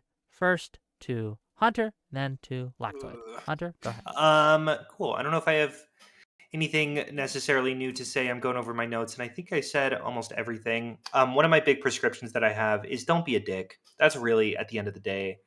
I think you should learn how language and categories work, but that's always just kind of fun to do. If you see someone who you don't think is, if you see someone who looks like a man going in a woman's bathroom, probably berating them and screaming at them is probably not going to lead to a more functional society and high trust society. And that's really what I care about. So I want to make sure that we all have liberal values and are able to interact with each other in a cohesive manner. And I do think that, I don't know, don't be a dick. I think that's it. I'm Hunter E. Kozak. You can find me pretty much anywhere, but I'm mostly on TikTok and Twitter. Check them out, gang. Thank you for coming. I do appreciate you. And I hope you enjoyed the moderation, enjoyed the discussion. Let's give I it to did. Lactoid. Go ahead. Oh, we can't hear you, Lactoid. You hear me now? Yes. Yes. Okay, thank you.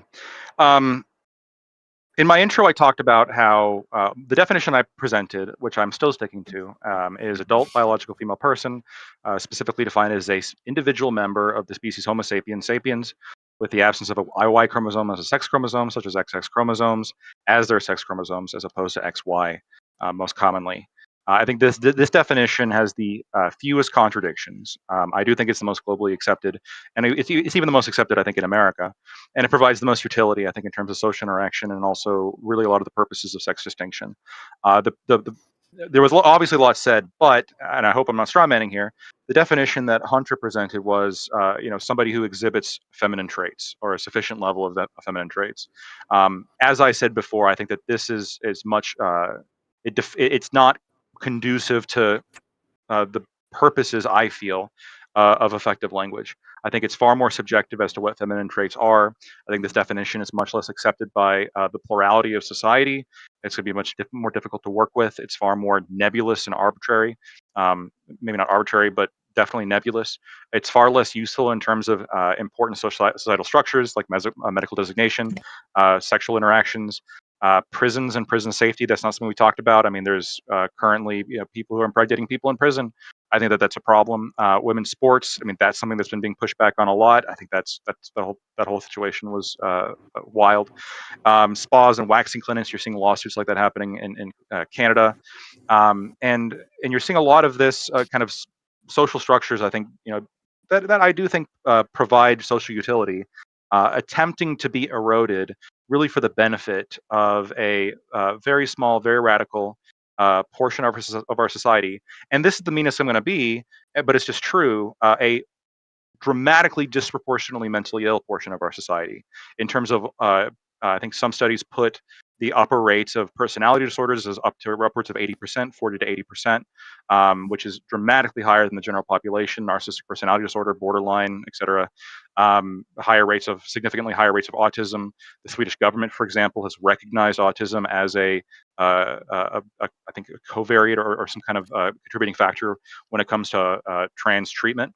This is being recognized by governments, and I don't know. I think that the linguistic benefits of having this definition of woman is better, and I think it makes more sense. And I think there's a reason why we have always had this. I also want to thank everybody here for being super cool, and I want to echo one thing that Hunter said, which is I'm not a big fan of hate politics.